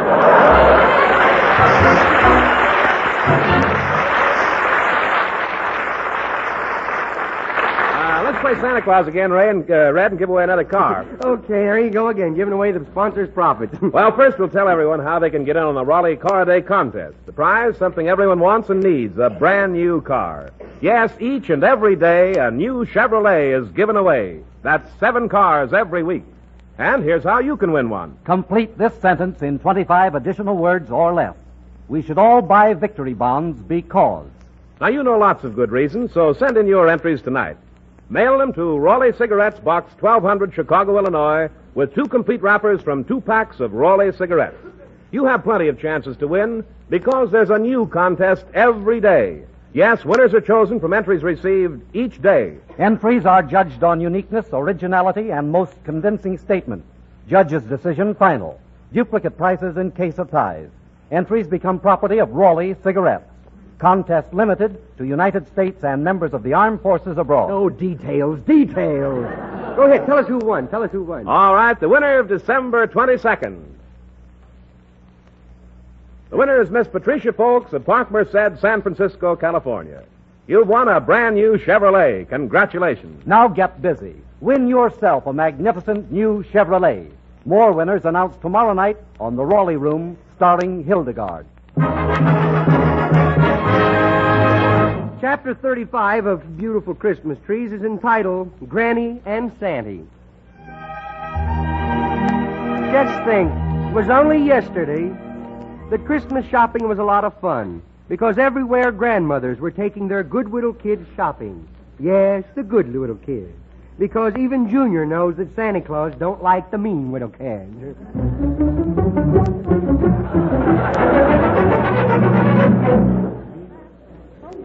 Goodness, this store is really crowded. Ain't it crowded, doing? What an inspiration. Boy, what a spot to yell fire in, huh? Junior, you wouldn't do anything naughty like that now, would you? You're kidding me. Yeah, you just keep laughing, kiddo, that's all. You take these handcuffs off me. I'll show you, boy.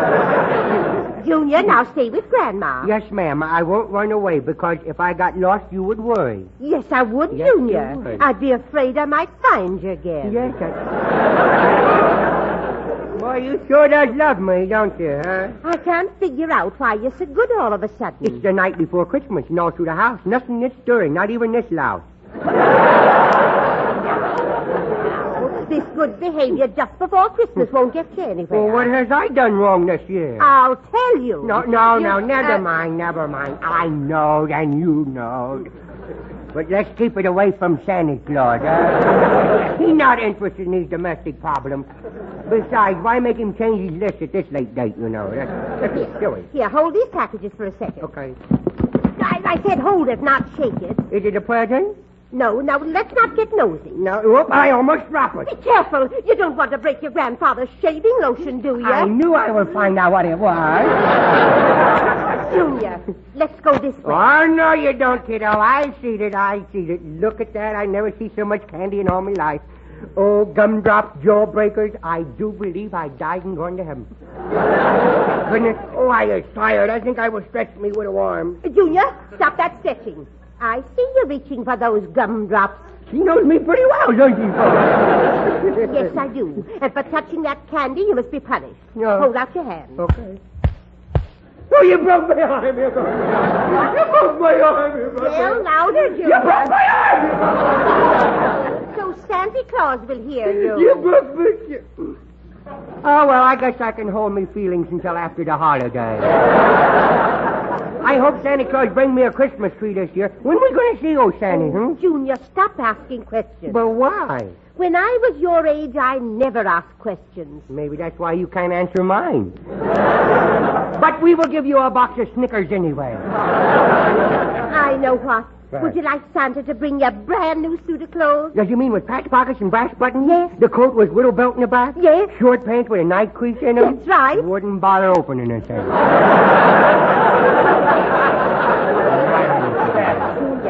Junior, turn around and see who's looking at you. Oh, Santa Claus. Oh, look at him. Oh. Doesn't he look roly-poly in his red velvet suit? Yeah, he looks just like a bloodshot blimp, don't he? Look, Right. he's motioning for you to come sit on his lap. You mean he not mad at me? I mean, I've been pretty bad this year. He'll overlook a few things. A few things? Boy, I can close my eyes and see the things I've wrecked. You know, I give an inferiority complex to an atomic bomb. You know that. Junior, go on over to Santa. He's busy, you know. Okay, I will run right over. Oh, I fall down. Did you hurt yourself? I hurt myself. Oh, bless your little heart. Yes, bless me with a heart. Here, let old Santa help you out. There. Now, come sit on my lap. Yeah. There, are you comfortable? Gee, ain't you soft, huh? Who built you, Simmons Mattress or somebody? My, look at that nice long beard you had. It's so soft, it looked like 5 o'clock shadow with snow in it, don't it? Boy, if I only had a pair of scissors. Not kidding. I wouldn't touch it. Tell me, what would you like more than anything else? Well, a pair of scissors, I guess. Yeah. Well, let's talk about you. Have you been a good boy? Now, let's talk about you, huh? You're really a nice old man, you know. I had been a pretty good boy. You wouldn't be trying to flatter me, would you? You trusting old soul, ain't you? Have you been a good boy? Well, for the past week, I will admit I has been pretty good, but it makes me sick to think about it, you know. Well, what about the other 358 days? What can Santa bring you this year? Well, I tell you, bring me a great big Christmas tree with real lights on it, because last year we had to use candles. You did? Yes, the insurance company was awful nice, though. They rebuilt the house for us. Well, tell me, don't you want something under it? Under the tree? Well, there's a few things I would like, Santa Claus. I would like a book on how not to be prejudiced. So when I grow up, I won't have to go to war. Just because I hate someone whose skin's a little different color, or because their beliefs are a little different from mine. And bring me the will to see my own mistakes instead of others. I'd like for you to bring me Grandma a nice book on post-war planning. Because like most people, she got a little money now, and she might be tempted to, well, pay just a little above the regular price for something that she really don't need. And don't let them get rid of the OPA, because we want our country to stay our country. We don't want it to have inflation. And if you can, I wish you could bring all the little kiddies back home from overseas. If you can, make all the people remember how much these little kids have done for us, and give them good health. Give them a good place to work. Give them good homes. And give them all transportation so that they can get to those things. I guess that's about all.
Sir Walter Raleigh. That's the tobacco that leaves your pipe as clean as a whistle. It's carefully blended from rich, ripe burleys and mellowed with just a touch of rum to balance the natural, full-bodied flavor. Get Sir Walter Raleigh, the quality pipe tobacco of America.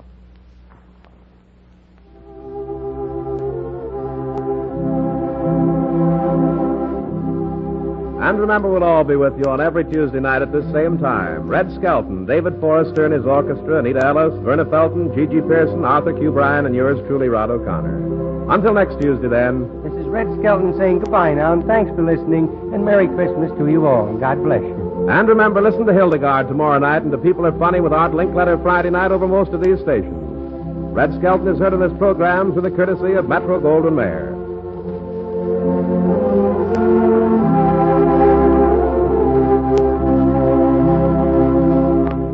Red Skelton is brought to you by the Brown & Williamson Tobacco Corporation.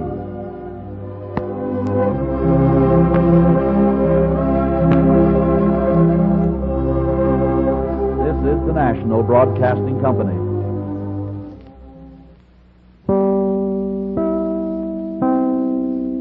Broadcasting Company.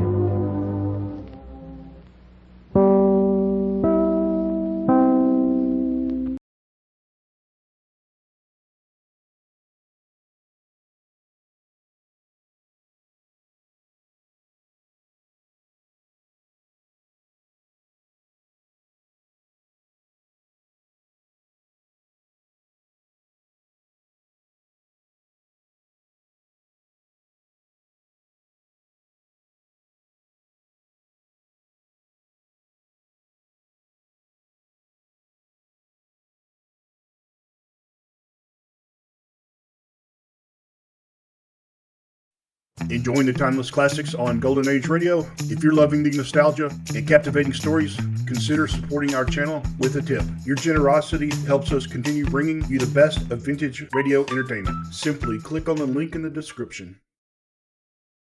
Kraft presents The Great Gildersleeve.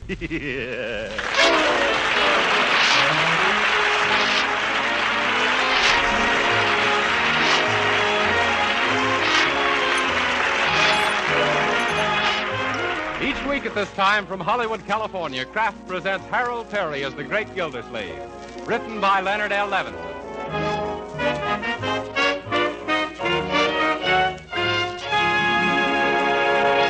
We'll hear from the Great Gildersleeve in just a moment.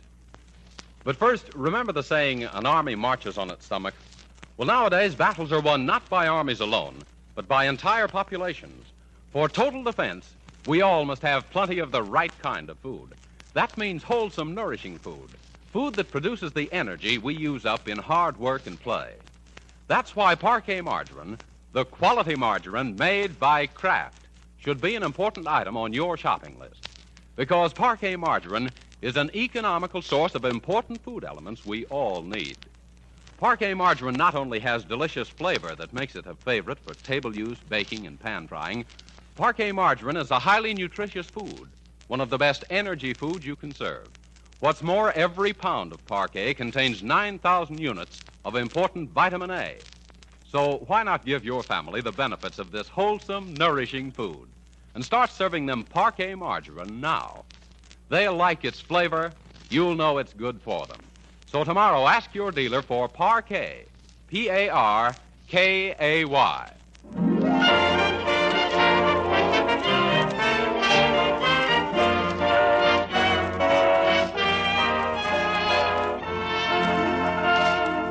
And now let's visit our friend, the Great Gildersleeve.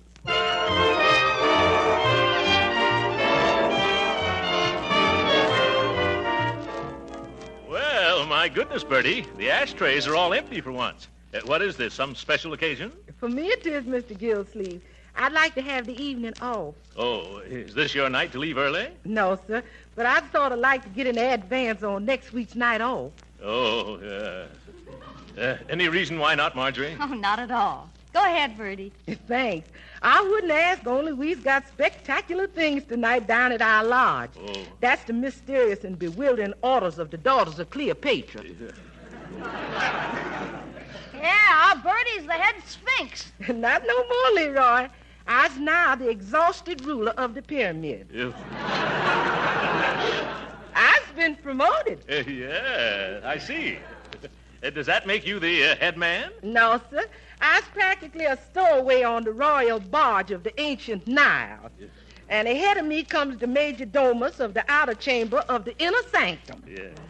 Then the chief searcher in the bulrushes for the daughters of Pharaoh. Oh, yeah. And above her comes the royal rejecter of delinquent daughters. Well, isn't there a queen, Bertie? Mr. Gildersleeve, in our organization, every gal's a queen. Oh, my pardon. Well, what are you holding tonight, Bertie? An initiation? No, ma'am. It's the red, white, and blue fish fry in order of, to honor a group of our visiting soldier boys. Oh, yeah. The daughters of Cleopatra is all 100% Americans. Well, that's a fine thing, Bertie, entertaining your soldier friends. Yes, sir. We've even hired a military jitterbug band. The brown-skinned boogie-woogie bugle boys. Well, go right ahead. And if you want to take anything from the pantry for the fish fry, help yourself, Bertie. Yes. You may want to broil a couple of cans of sardines. Yes, sir. Thank you very much, Mr. Gildersleeve. Yeah, that's all right. Yeah. Say, Unc, you know something? Leroy, I wish you wouldn't keep using that expression. Of course I know something. But what is it? Well, I was reading in the paper where there's going to be about 1,000 soldiers in Summerfield over Thanksgiving. Yes? Well, let me see. Yeah, here it is. Well, City will play host to 32nd Regiment Thursday. USO urges all citizens to invite Army men to dinner. That's what I mean. Can we have a soldier for our Thanksgiving dinner, Uncle Mort? Leroy, you sound like a cannibal. Leroy, you mean can we invite a soldier to come to dinner? Yes, and I think it's a splendid idea. Oh, then we're going to have one? Why, of course. When I think of all those boys, many of them so far away from home, it takes me back to the lonesome Thanksgiving I spent in an Army hospital back in 1918. Gee, Unc, I never knew you were wounded. Well, it's something I never talk about. Well, what happened to you, Uncle Mort? I was kicked by a mule. Where were you kicked, Uncle? In the customary place. That mule kicked me so high they gave me a pilot's license. I spent 3 weeks in bed, flat on my stomach. In those days, I had a flat stomach. But remember, kiddies, never mention a word of this to anybody. It's still a painful subject. Even now, I twitch when I pass a mule. Gee, Uncle Mort, where did this happen? In France? No, Leroy, in Missouri. I was buying mules for the Army. Sort of talent scout for jackasses. Yeah. Well, anyway, I got 9,000 of them before one of them got me. Say, I never knew you knew anything about mules. Oh, yes, Leroy. I had quite an asinine education. Yeah, but that was a long time ago. Let's forget it, children. Yes. Does that paper say how we go about inviting a soldier for dinner? Inviting? Let me see. Oh, yes, here it is. Patriotic families who wish to share their Thanksgiving dinner with members of the Army are requested to be at Bacon Square, opposite the City Hall, before noon Thursday to pick up their dinner guests. The Army men will be bivouacked at the square. What's bivouacked, Uncle? A bivouac is a place where barking dogs are cooled off in pup tents. Yes, I got to remember that. Also that word. Well, then it's very simple. Huh? Just one more for dinner Thursday. Yeah. You can drive down in the morning and pick up one of the boys, Uncle. Gee, that's going to be keen. We better ask Bertie if it's all right with her first, though. Bertie! Yep, it's all right with me. That woman's wasting her time as a cook. She'd get a job as an airplane detector. Say, I have a better idea. Let's have a real celebration. We'll get a couple of extra turkeys and invite 8 or 10 boys. 8 or 10? Won't that be too much trouble, Marjorie? Oh, no. I'll ask some of my girlfriends to come over. Girlfriends? Oh, by all means. That'll be jolly for the soldiers, too. Oh, gee, Unc, the whole idea sounded great till you brought in the girls. Do we have to have girls? Why not, Leroy? Yes, what's wrong with them? Jeepers, don't you think those soldiers are doing enough for their country as it is without wasting their day off with a bunch of silly girls?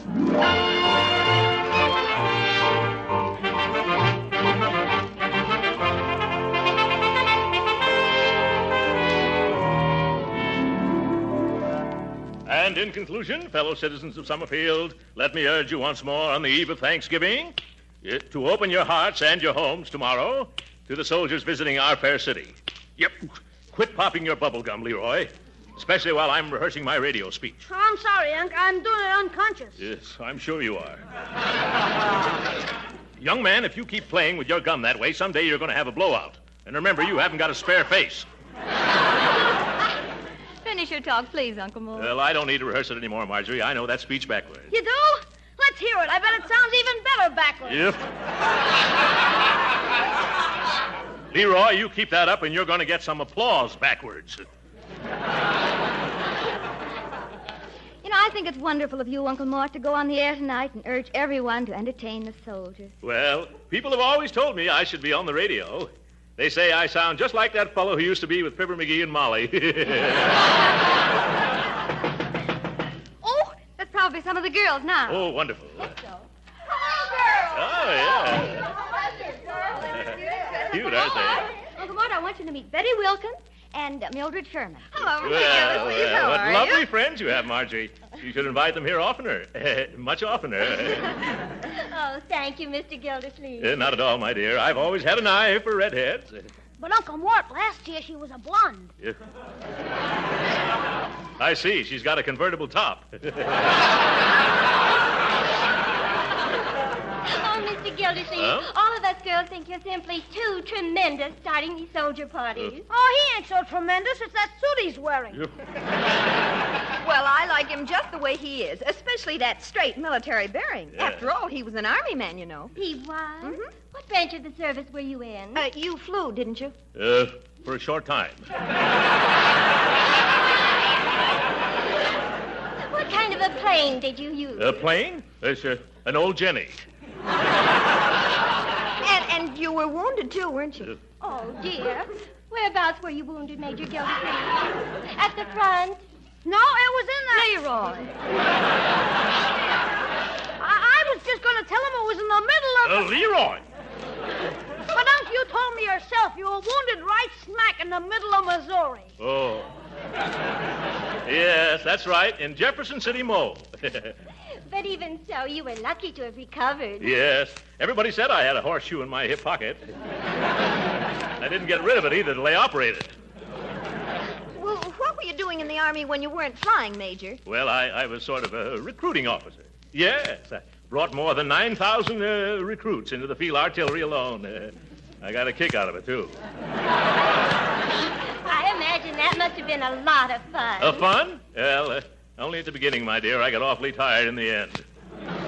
Say, Uncle, Huh? isn't it time for you to go to the radio station? By George, you're right, Marjorie. Leroy, you want to come along? Well, I'd like to, Unc, but I got a little surprise of my own for tomorrow. I'm going over to Piggy Banks' house.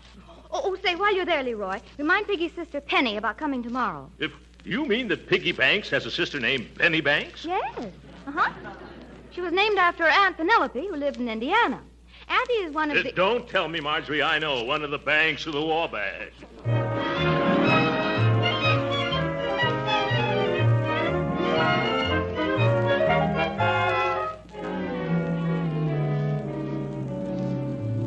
Look, Piggy, how's about lending me your bugle? Oh, I don't know, Meatball. What you want with it? I need it for Thanksgiving tomorrow. Oh, you got the wrong instrument. On Thanksgiving, you play with drumsticks. Now beat it. Oh, for corn's sake. Look, Pig, the reason I want it is because we're going to have a lot of soldiers for dinner. So what? We're having our cousin Rockwell. He's a city alderman. Oh, what's a measly old alderman? My uncle used to be a big shot in the Army, a major in the Missouri Mules. What you mean? Oh, well, that's what they called his outfit. Say, he recruited the toughest, meanest, fightingest outfit that ever come out of Missouri. What kind of outfit was it? A field artillery. You know, the cannoneers with hairy ears.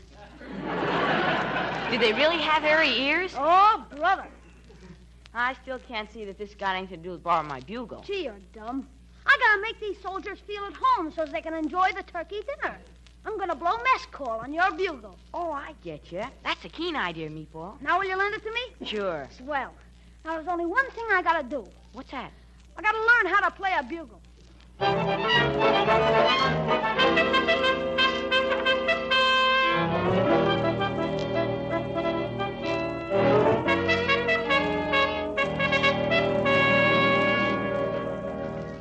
My, those turkeys sure look good, Bertie. You don't happen to have a spare leg, do you? No, sir, but I sure could use one with all the running around I got to do. No, Bertie, I mean a spare turkey leg. No, sir. I ain't going to subdivide none of them birds before the 0 hour. Oof. And when I serve them, they're going to be intact. A thing of beauty and a joy for about 2 minutes. Yeah. How about some stuffing, then?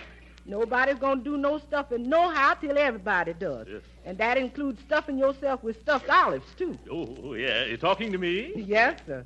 I've hardly got enough olives now to spell out welcome 32nd Regiment into mashed potatoes. Huh? You know, people have been coming to the door all morning asking for soldiers for dinner just because you went on the radio last night. Yeah, but I told them to go down to Bacon Square. Jumping jeeps? What's that? Oh, it sounded like it came from the living room. Well, it can't be anything serious. Then again, maybe it can. I'll find out right away.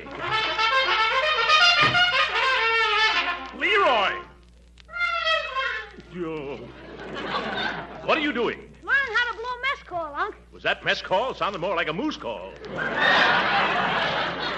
Boy, won't those soldiers be surprised when they hear me blowing the bugle? Yeah, and won't you, too?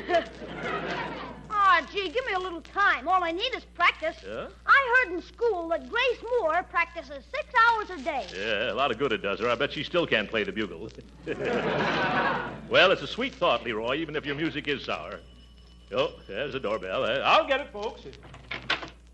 Yes? Excuse me, please. Is this the gentleman who was speaking last night by the radio from Soldiers for Thanksgiving? Yes, madam. Well, permit me to introduce myself. Mrs. Shapiro, glad to meet you. How do you do, Mrs. Shapiro? Glad to meet you. What can I do for you? Well, I got right now in the oven a nice young kosher turkey, and I am wanting a soldier who is likewise. You. I'm sorry, Mrs. Shapiro, but I haven't anything to do with these soldiers officially. You'll find them down at Bacon Square. Please. If the soldier boy I'm looking for is at Bacon Square, then he's not the soldier boy I'm looking for. Goodbye.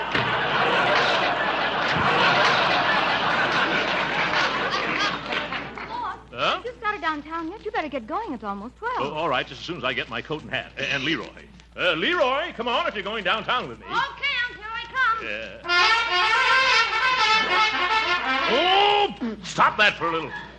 Young man, what are you doing swimming around in my old Army uniform? Gee, Unc, that's part of the surprise. How do I look? You and the mothballs look fine. Oh, girls, come in here and see Leroy. Look cute at that. Look, he's got Uncle's uniform on, and it's all pinned up. Isn't it cute the way the breeches almost reach to the floor and back? Oh, Major Gildersleeve, why don't you put it on? Oh, I'm sorry, girls. But I couldn't get into that uniform if it were 3 times as big as it is now and I was twice as small as I am. Which would still be half again as large as the suit would be if it were double the size of what it is now, which it isn't, thank goodness, because if it was, I'd have to wear it, and I can't because it doesn't fit.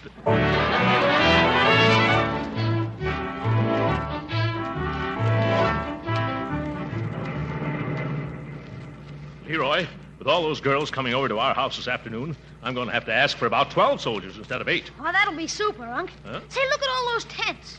Gee, where are all the soldiers? Oh, they must be inside. Say, you don't think they've all been invited out already, do you? Leroy, you get the most fantastic ideas. Hello, where is everybody? How do you knock on a pup tent? There's nobody in here, Unc. Oh, my goodness, nobody home. Leroy, get away from that cannon before it goes off and takes you with it. Why did we wait so long? If all these pup tents are empty, I'm certainly going to be in the doghouse. Hey, Uncle Mort, here comes a soldier. Shall we invite him? Yes, of course. Oh, soldier. Yeah? How would you like to come over to my house for dinner now? Well, I don't know. We're going to have a... Hey, wait a minute. You leave this boy alone. He's coming home to dinner with me. Is that so? Don't you try to rustle my recruit. I saw him first. Oh, no, you didn't. I saw him first. You did not. I saw him at least 20 seconds before you did. Mister, I saw this boy 20 years before you did. He's my son. You... Come on, boy. Mom's waiting. Yeah, Mom's waiting. Oh, my goodness. Leroy, if I don't bring back a bevy of boys for that gang of girls, my goose will be cooked instead of my turkeys. Hey, let's look in this big tent. Maybe somebody's here. Huh? Oh, hello, mister. Hello. This is the mess tent, Leroy. Hello, Sergeant. Leroy, this is the mess sergeant. Where can I find some of your boarders, Sergeant? They's deserted me. And after I've been working my fingers to the bone over a hot stove all morning. Oh. You mean they've all been invited to homes already? Everybody, including my dishwasher. Oh, Leroy, we're sunk. You're sunk? What about me? 50 gallons of the finest turkey a la king made from a special recipe created by Prudence Penny. 20 dozen dainty Parker House rolls that couldn't be topped by Parker House himself. And 32 mince pies made out of the tenderest part of them mince. Yeah. Well, I can sympathize with you, Sergeant, but maybe you can help us. How? Well, it just so happens that we've gotten ourselves into something of a mess, Sergeant. We have 3 turkeys and almost a dozen beautiful girls at our house, just waiting to entertain some soldiers. Yeah, you should see the cookies that are waiting for the rookies. You'd have a wonderful time at our house, Sarge. How about taking off that apron and coming with us? I'm sorry, sir, but I'm on duty. Yeah? Like the captain of a ship, everybody else can leave. But I gotta get down with me pots. Gee, that's too bad. Come on, Unc. Before you go, I got just one slight request I'd like to make. Would you please take a taste of my turkey a la king? Well, I don't think Oh, come on. Just one teensy-weensy little taste. Well, just so I didn't labor all morning in vain. Here. Conscientious, isn't he, Leroy? Well, thank you. You have some, son? Thank you, but it'll spoil my appetite for dinner. And I've been saving this appetite for a week. How do you like it, mister? Well, I think I'll have a little more. Oh, no, Uncle Mort. Come on, we gotta dig up some soldiers. You're right, Leroy. Are you sure you won't come with us, Sarge? No, buddy. Duty is duty. And besides, the colonel would be sure to catch me if I sneaked out. Oh, the colonel? I'll bet he's got a few soldiers up his sleeve. Where can I find him? Way over there at the other end of the square, sitting in his tent. Yes. Well, come on, Leroy. We'll lay our troubles in his lap.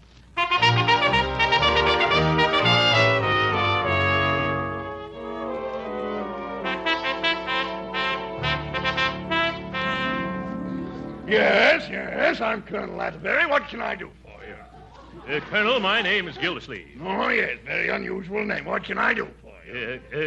Colonel?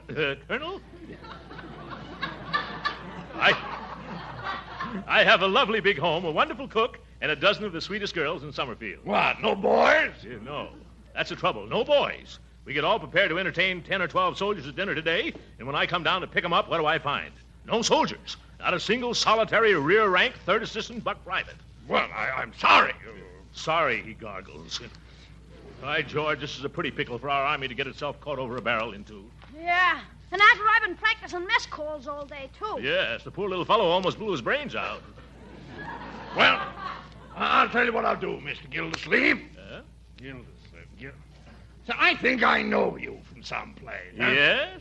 Yes, I can't place your face, but your manners are awfully familiar. Yeah.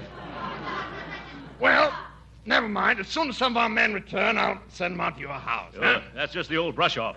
I'm just stubborn enough to stay right Stubborn? here. That's it. I've got it. Huh? Mules. That's where I know you from. You were stuck again, Gildersleeve. The officer who bought more bad mules than the whole artillery could shake a stick at. Why, you... Don't pay any attention to the way he jokes, Leroy. Great kidders, these Army men. Well, Colonel, now that you recognize me, I hope you'll trot out some suitable recruits for us to take home. Gildersleeve, I've got just the right detachment for you. Yeah, wonderful. Who are they? Some old friends of yours. A whole corral full of mules. They just love to be your guests. Come on, Leroy. Let's get out of here. What am I laughing at? Donna, wish you'd invited me to go to dinner today.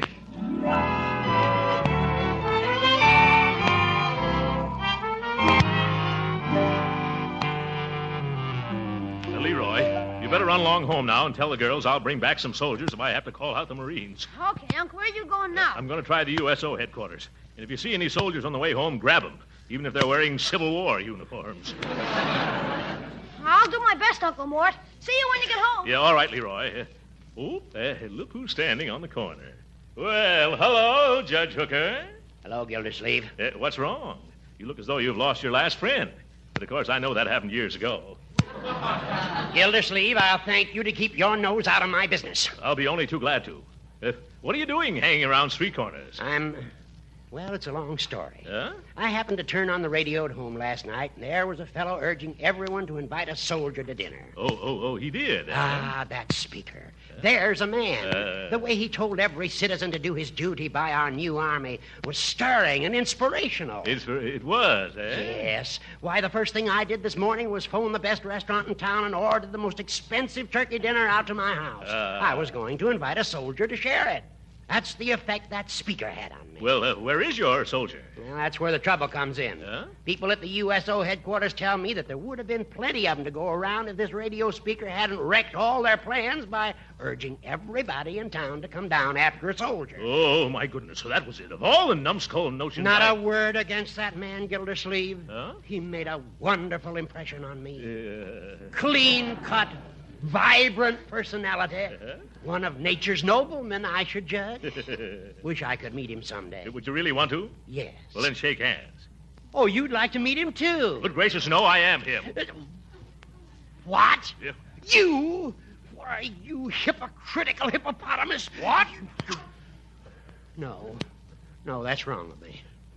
I've misjudged you, Gildersleeve. Well, I guess I've misjudged you, too, Judge Hooker. I never thought you had a heart under that old thick hide of yours. No? No. I just thought your blood circulated because you brought it to a boil so often. What are you doing roaming the streets on Thanksgiving afternoon, Gildy? Yeah, same thing as you are, Hooker. Looking for some military men to fight their way through a couple of 20-pound turkeys. Well, suppose we do our hunting together, Gildy, old pal. Why not, old chum? After all, this is Thanksgiving Day, and we should treat each other like human beings for change. Splendid. That goes for me, too. At least for today. Yeah, well, come on. You work this side of the street, and I'll take the other side. All right. Oh, boy. Wait a moment. What is it? Look, here comes a young fellow in uniform now. And I saw him first. Yes, that's so. Hey, son, come here. Stop that, you double-crossing little botfly. Young man, how'd you like a delicious turkey dinner? Huh? Who, me? Yes, he wants you to come up to my house. I don't either. I'm in my house. I've got a great big turkey just for two of us. We got 4 turkeys at our house, and we'll give you a whole one for yourself, son. Oh, gee whiz, I couldn't eat that much. And besides, I'm supposed to report to USO headquarters. They're closed for the day, Corporal. Come on out to my house. Oh, but I'm not a corporal. Of course not, Sergeant. Now, my car's right over here. So if you'll excuse us, Judge... Nope. Come this way with me, Lieutenant. You wouldn't like it at his place, Captain. Oh, now, gentlemen, please, let go of me. Hey, you're tearing my uniform. Let go of the Major's uniform. Yeah. Let's trot along. Okay, if you want to get indigestion. Now, my turkey is... His turkey is as old as he is and just as tough. Hey, I wish somebody would tell me what this is all about. Don't let him confuse you, son. I'll take you to a movie after dinner. A movie? We're going to have dancing at our house. You'll have 12 beautiful hostesses to dance with. Oh, who wants to dance on a full stomach? You do, don't you, son? Well, gee, I don't know. I never learned. No time like right after dinner. Come on, that's my car right over there. Of all the low-down, backbiting, double-dyed, unscrupulouses, I've had enough. Come back here, young man. Who, me? Yes, you. I'm going to start off entertaining you this afternoon by making this fat worm fold up like a road map. Here, hold my coat. I'll be very glad to. No, I won't.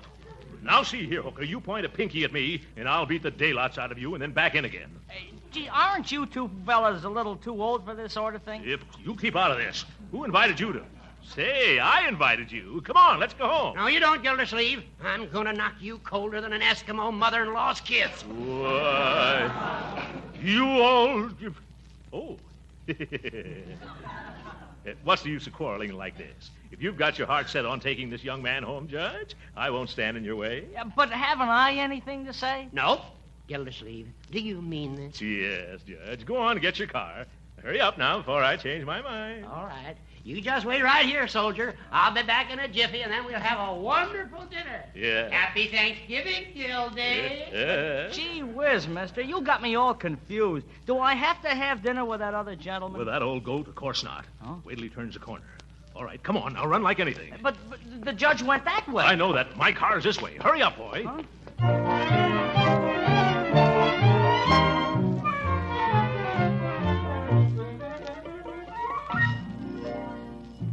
Oh, at last. There they are now. Come on, girls. Let's go to the front door. Come on. Bertie, get things ready. Leroy, there's your cue. Yeah, well. Here we are at last. Step right in, son, and meet everybody. Gee, thanks. Girls, this is Jerry Arnold, Private Jerry Arnold of the United States Army. Oh, no, sir. Oh, you're not a private? Oh, no, sir. I'm not even in the Army. What? You're not? I know, sir. I'm a Boy Scout. Oh!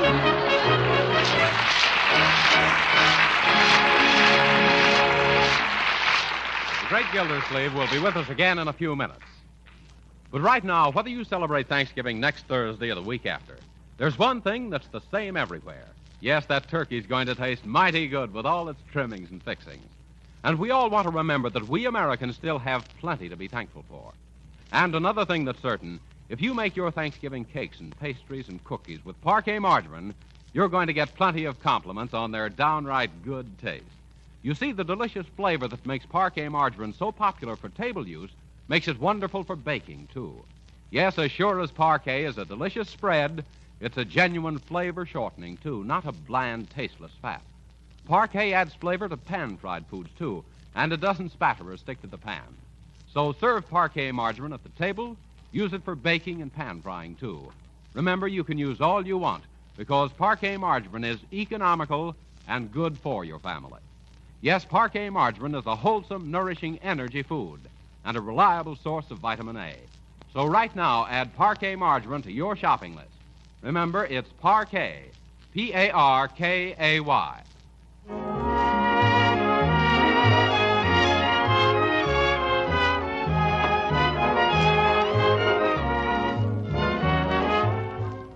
Sorry, our time's up. Happy Thanksgiving, ladies and gentlemen. Good night.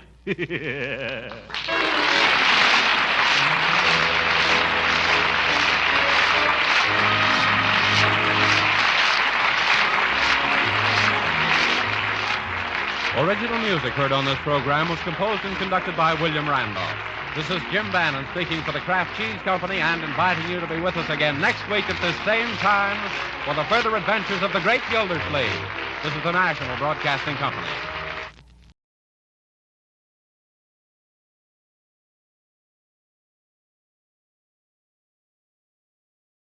Exciting news, folks. A diverse cast and presenting videos, sonic adventures, mouth-watering cuisine, and hidden gems of this incredible country. From bustling cities to tranquil beaches, our videos capture the essence of Brazil's beauty, experience the warmth of its people, the rhythm of its music, and the thrill of exploration.